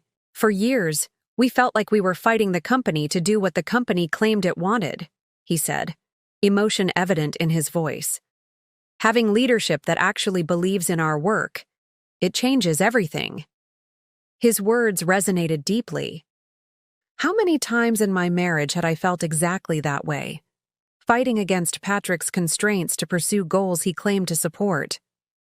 The parallel between my personal experience and Horizon's organizational dynamics was striking. By channeling my own hard-won resilience into reshaping Horizon's culture, I was creating something constructive from the painful lessons of my past. What Patrick had intended for harm, his abandonment, his dismissal of my capabilities, had ultimately forged the determination and clarity of purpose that now enabled me to lead effectively. That evening, Abigail brought in the preliminary market. Response to our announced changes, Horizon stock had jumped 8% in a single day, with analysts praising the company's bold strategic realignment and forward-thinking leadership. The renewable sector analysts are particularly enthusiastic, she noted. 3 have already upgraded our rating based on the accelerated transition timeline. I nodded, pleased but not surprised. The business case for our strategic pivot had always been solid. It had simply been suppressed by Patrick's personal agenda and short-term profit focus. As I prepared to leave for the day, my phone buzzed with an unexpected text. We need to talk. Not about Horizon, about Lily. I stared at the message, feeling the complex emotions it triggered. In the whirlwind of professional consequences, I'd given little thought to how these changes would affect Patrick's relationship with our daughter. Though never deeply involved in her life, he had maintained the minimal visitation schedule established in our divorce agreement. After a moment's consideration, I replied, tomorrow, 7 p.m., neutral location, the cafe near Lily's school. His response came quickly. I'll be there.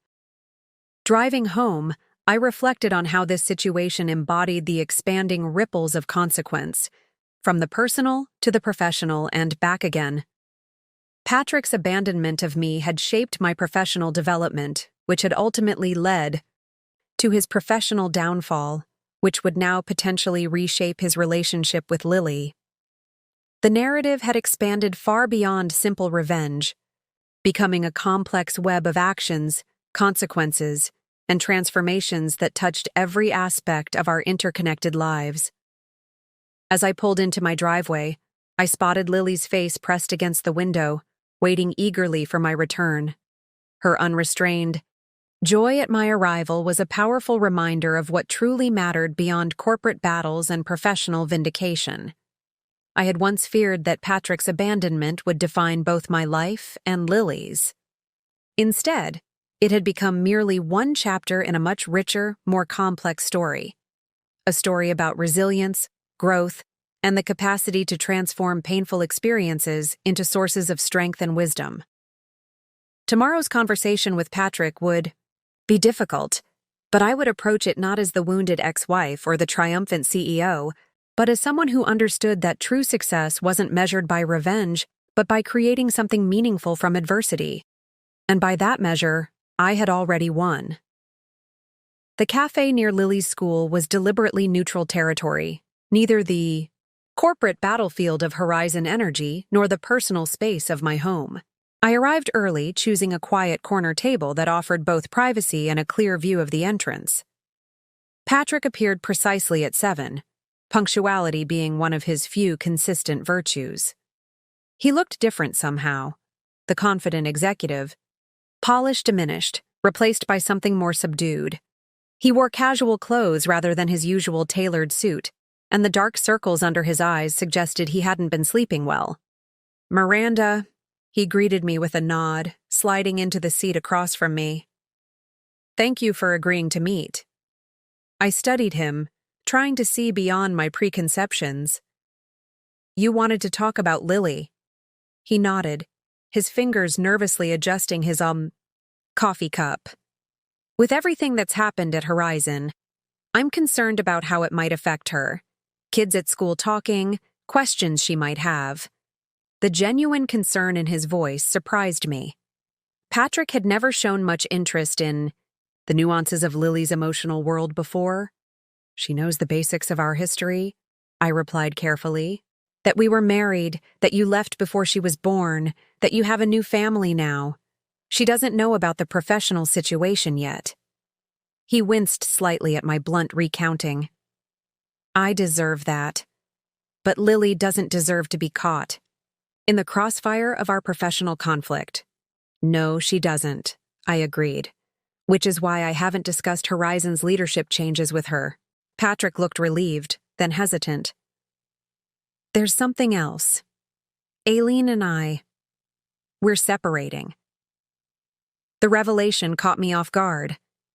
Patrick and Aileen's relationship had outlasted our marriage by several years, producing 2 children of their own. I'd assumed their connection was stronger than what he and I had shared.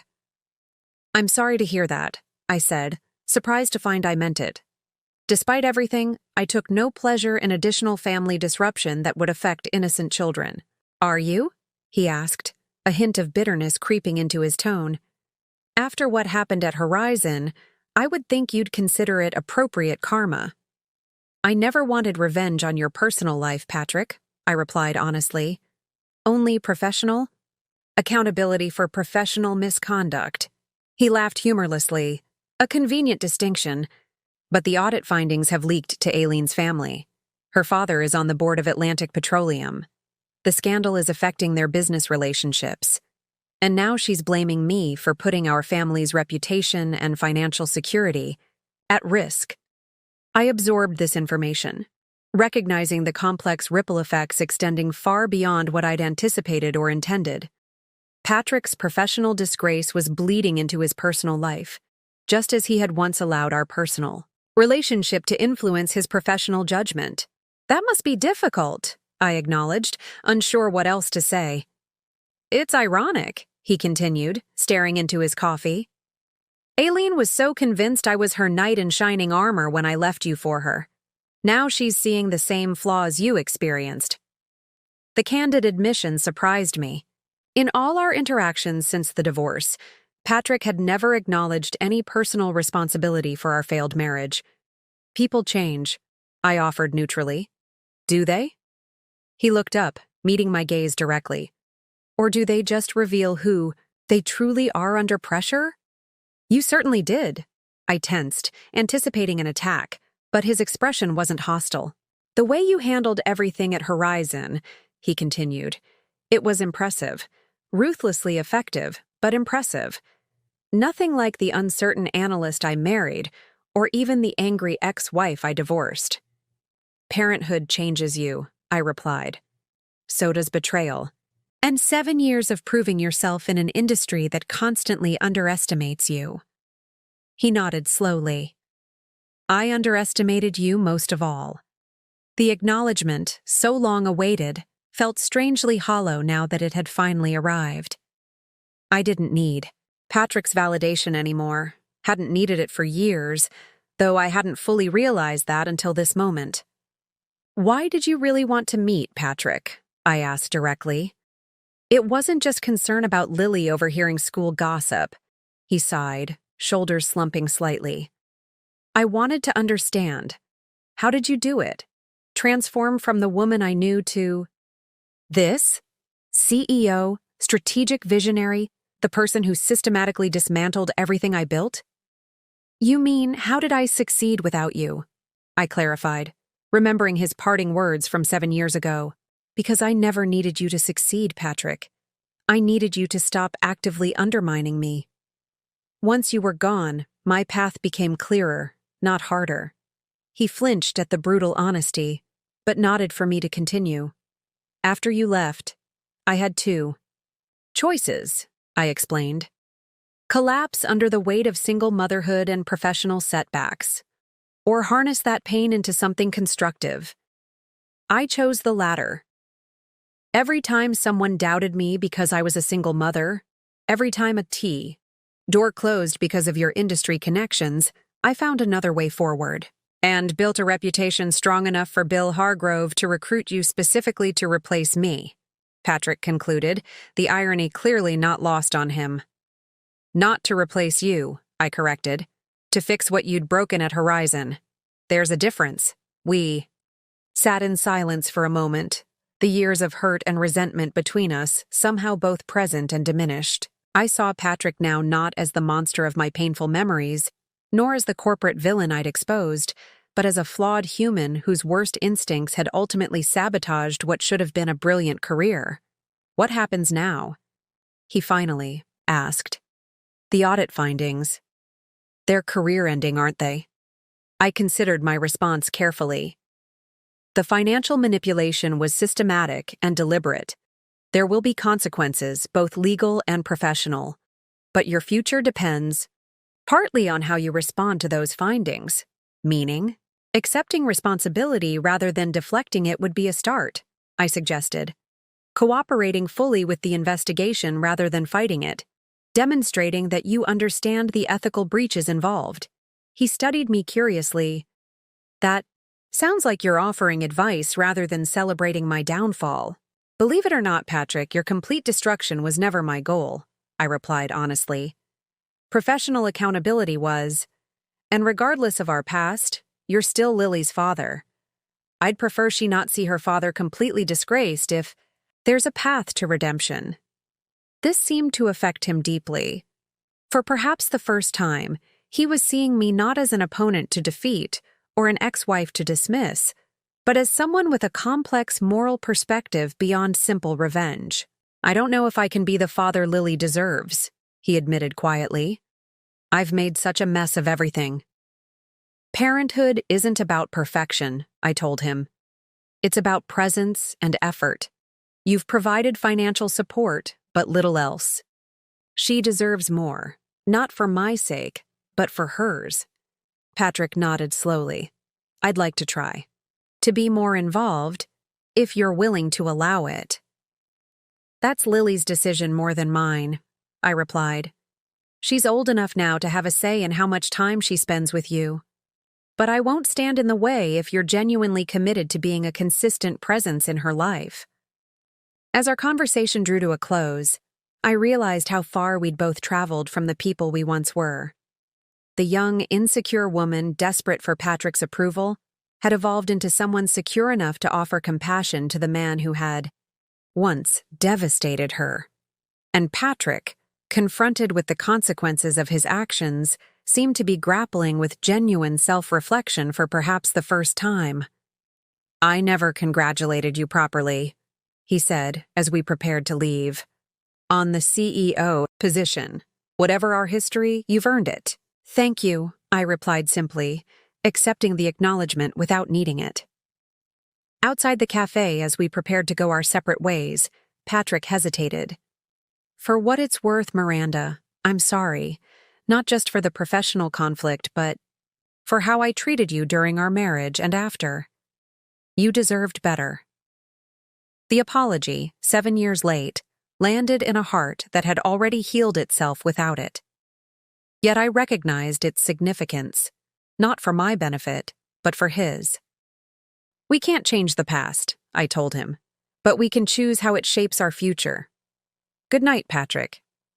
As I drove home, I reflected on the unexpected complexity of the evening's conversation. What I had anticipated as a tense discussion about keeping our professional conflict away from Lily had evolved into something far more nuanced, a moment of genuine connection and potential growth. The simple revenge narrative I had perhaps unconsciously embraced had given way to something far more complicated and ultimately more satisfying. The recognition that true empowerment came not from defeating one's opponents, but from transcending the need to define oneself in opposition to them. Patrick would face the consequences of his actions, both professionally and personally. But my own journey had evolved beyond the need to witness or orchestrate his downfall. The woman who had once felt devastated by his betrayal had become someone whose identity and worth existed completely independent of his recognition or approval. And that, I realized, was the most profound victory of all.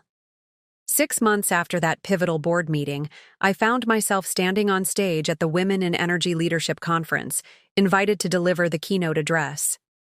The audience of 500 women, ranging from early career professionals to established executives, represented every sector of the industry. As I looked out at their faces, I saw reflections of my own journey.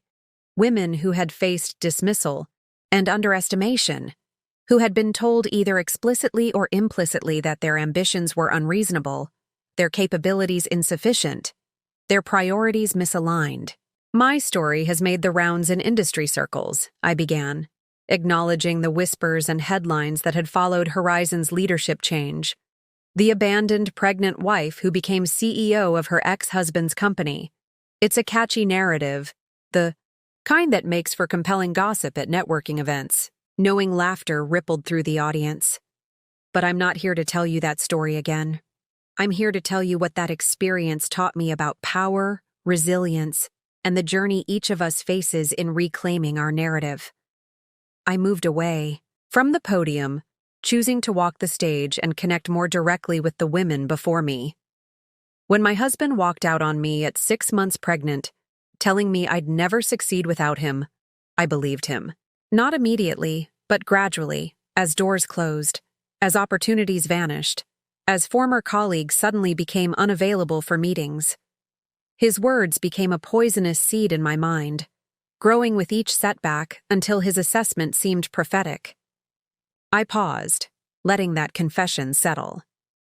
Many women nodded in recognition of how easily self-doubt takes root when planted by someone we once trusted. The turning point came not when I proved him wrong, though I eventually did, but when I stopped measuring my worth by his standards altogether. My journey wasn't about proving anything to him. It was about reclaiming my own vision of success. I shared specific moments from my journey. The first major client I landed as a single mother working from a home office with a newborn nearby. The innovative renewable energy solution I developed that eventually caught Bill Hargrove's attention.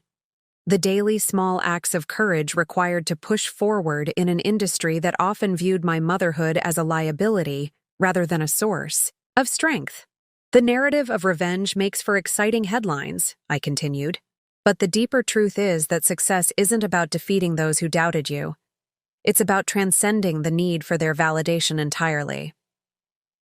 I moved to the heart of what I wanted these women to understand, the message that went beyond my personal story. Each of you has faced your own version of that dismissive voice, perhaps from a boss, a colleague, a partner, or even your own internal critic. The voice that says you're not enough, not smart enough, not tough enough, not dedicated enough. The voice that places artificial limitations on your potential based on your gender, your family status, or your background. I looked directly at different sections of the audience, connecting with as many women as possible. Here's what I want you to know. That voice is wrong. Not because you're perfect or because success is guaranteed, but because your capabilities cannot be accurately judged by someone with limited vision and their own agenda. The energy in the room intensified as I continued. The most damaging power we give others is the power to define our limitations. Take that power back, not with anger or resentment, but with the quiet determination to define success on your own terms. I shared how motherhood, rather than limiting my professional capabilities as Patrick had predicted, had actually enhanced them, teaching me efficiency, perspective, and an ability to focus on what truly mattered.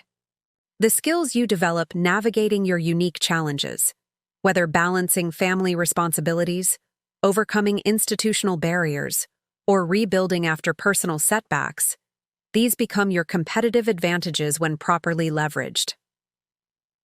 Walked to the center of the stage, my voice growing more passionate. When I became CEO of Horizon Energy, the media painted it as the ultimate revenge story. But the truth is far more powerful. I didn't take that position to get revenge on my ex-husband. I took it because I was the right person to lead the company through a necessary transformation. A transformation that happens to benefit our planet's future as well as our shareholders. The audience applauded, and I waited for the noise to subside before delivering the most important part of my message. So here is what I want each of you to take from my journey. Your worth is not determined by those who failed to see your potential. Your capabilities are not limited by someone else's inability to recognize them. Your future is not defined by those who walked away when you needed them most. I paused, making eye contact with younger women in the front rows. Instead of proving your doubters wrong, focus on proving yourself right.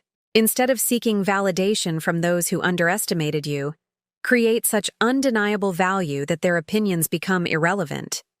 Instead of allowing rejection to diminish you, let it refine you.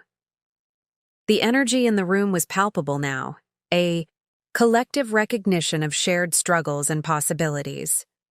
The path forward isn't easy. There will be days when self-doubt feels overwhelming, when the barriers seem insurmountable, when balancing competing demands feels impossible. On those days, remember this: you are not alone in this journey. Every woman in this room has faced her own version of these challenges, and many of us have discovered that our greatest moments of growth often follow our most painful setbacks. I shared how Horizon Energy had transformed under my leadership, not just financially, but culturally. How we'd implemented family-friendly policies, mentorship programs specifically for women in STEM roles, and transparency in promotion practices that had already increased female representation in leadership by 40%. This isn't just about individual achievement. It's about changing the environments we work in so that the next generation of women doesn't face the same artificial limitations. Each of you has the power to create those changes within your sphere of influence, however large or small. As I moved toward my conclusion, I wanted to leave them with actionable wisdom rather than just inspiration. I'll leave you with 3 specific practices that helped me transform pain into power. First, maintain meticulous documentation of your achievements and contributions. When others try to minimize or appropriate your work, facts are your strongest defense. Second, build genuine alliances with people of integrity, regardless of gender. My path to CEO was supported by both women and men who recognized value rather than gender. And third, define success for yourself rather than accepting someone else's definition. My ex-husband saw success as power over others. I came to see it as the ability to transform organizations and create opportunities for others. I returned to the podium for my final thoughts. The most powerful moment in my journey wasn't becoming CEO or watching my ex-husband face consequences for his actions. It was the moment I realized I no longer needed his acknowledgement of my worth. True empowerment comes not from external validation, but from that internal certainty that you know who you are and what you're capable of, regardless of who believes in you. I looked out at the sea of faces, women at different stages of their own journeys of challenge and triumph. So yes, I became my ex-husband's CEO. But the real victory wasn't taking his position. It was claiming my own power so completely that his opinion of me became irrelevant. That's the victory I wish for, each of you.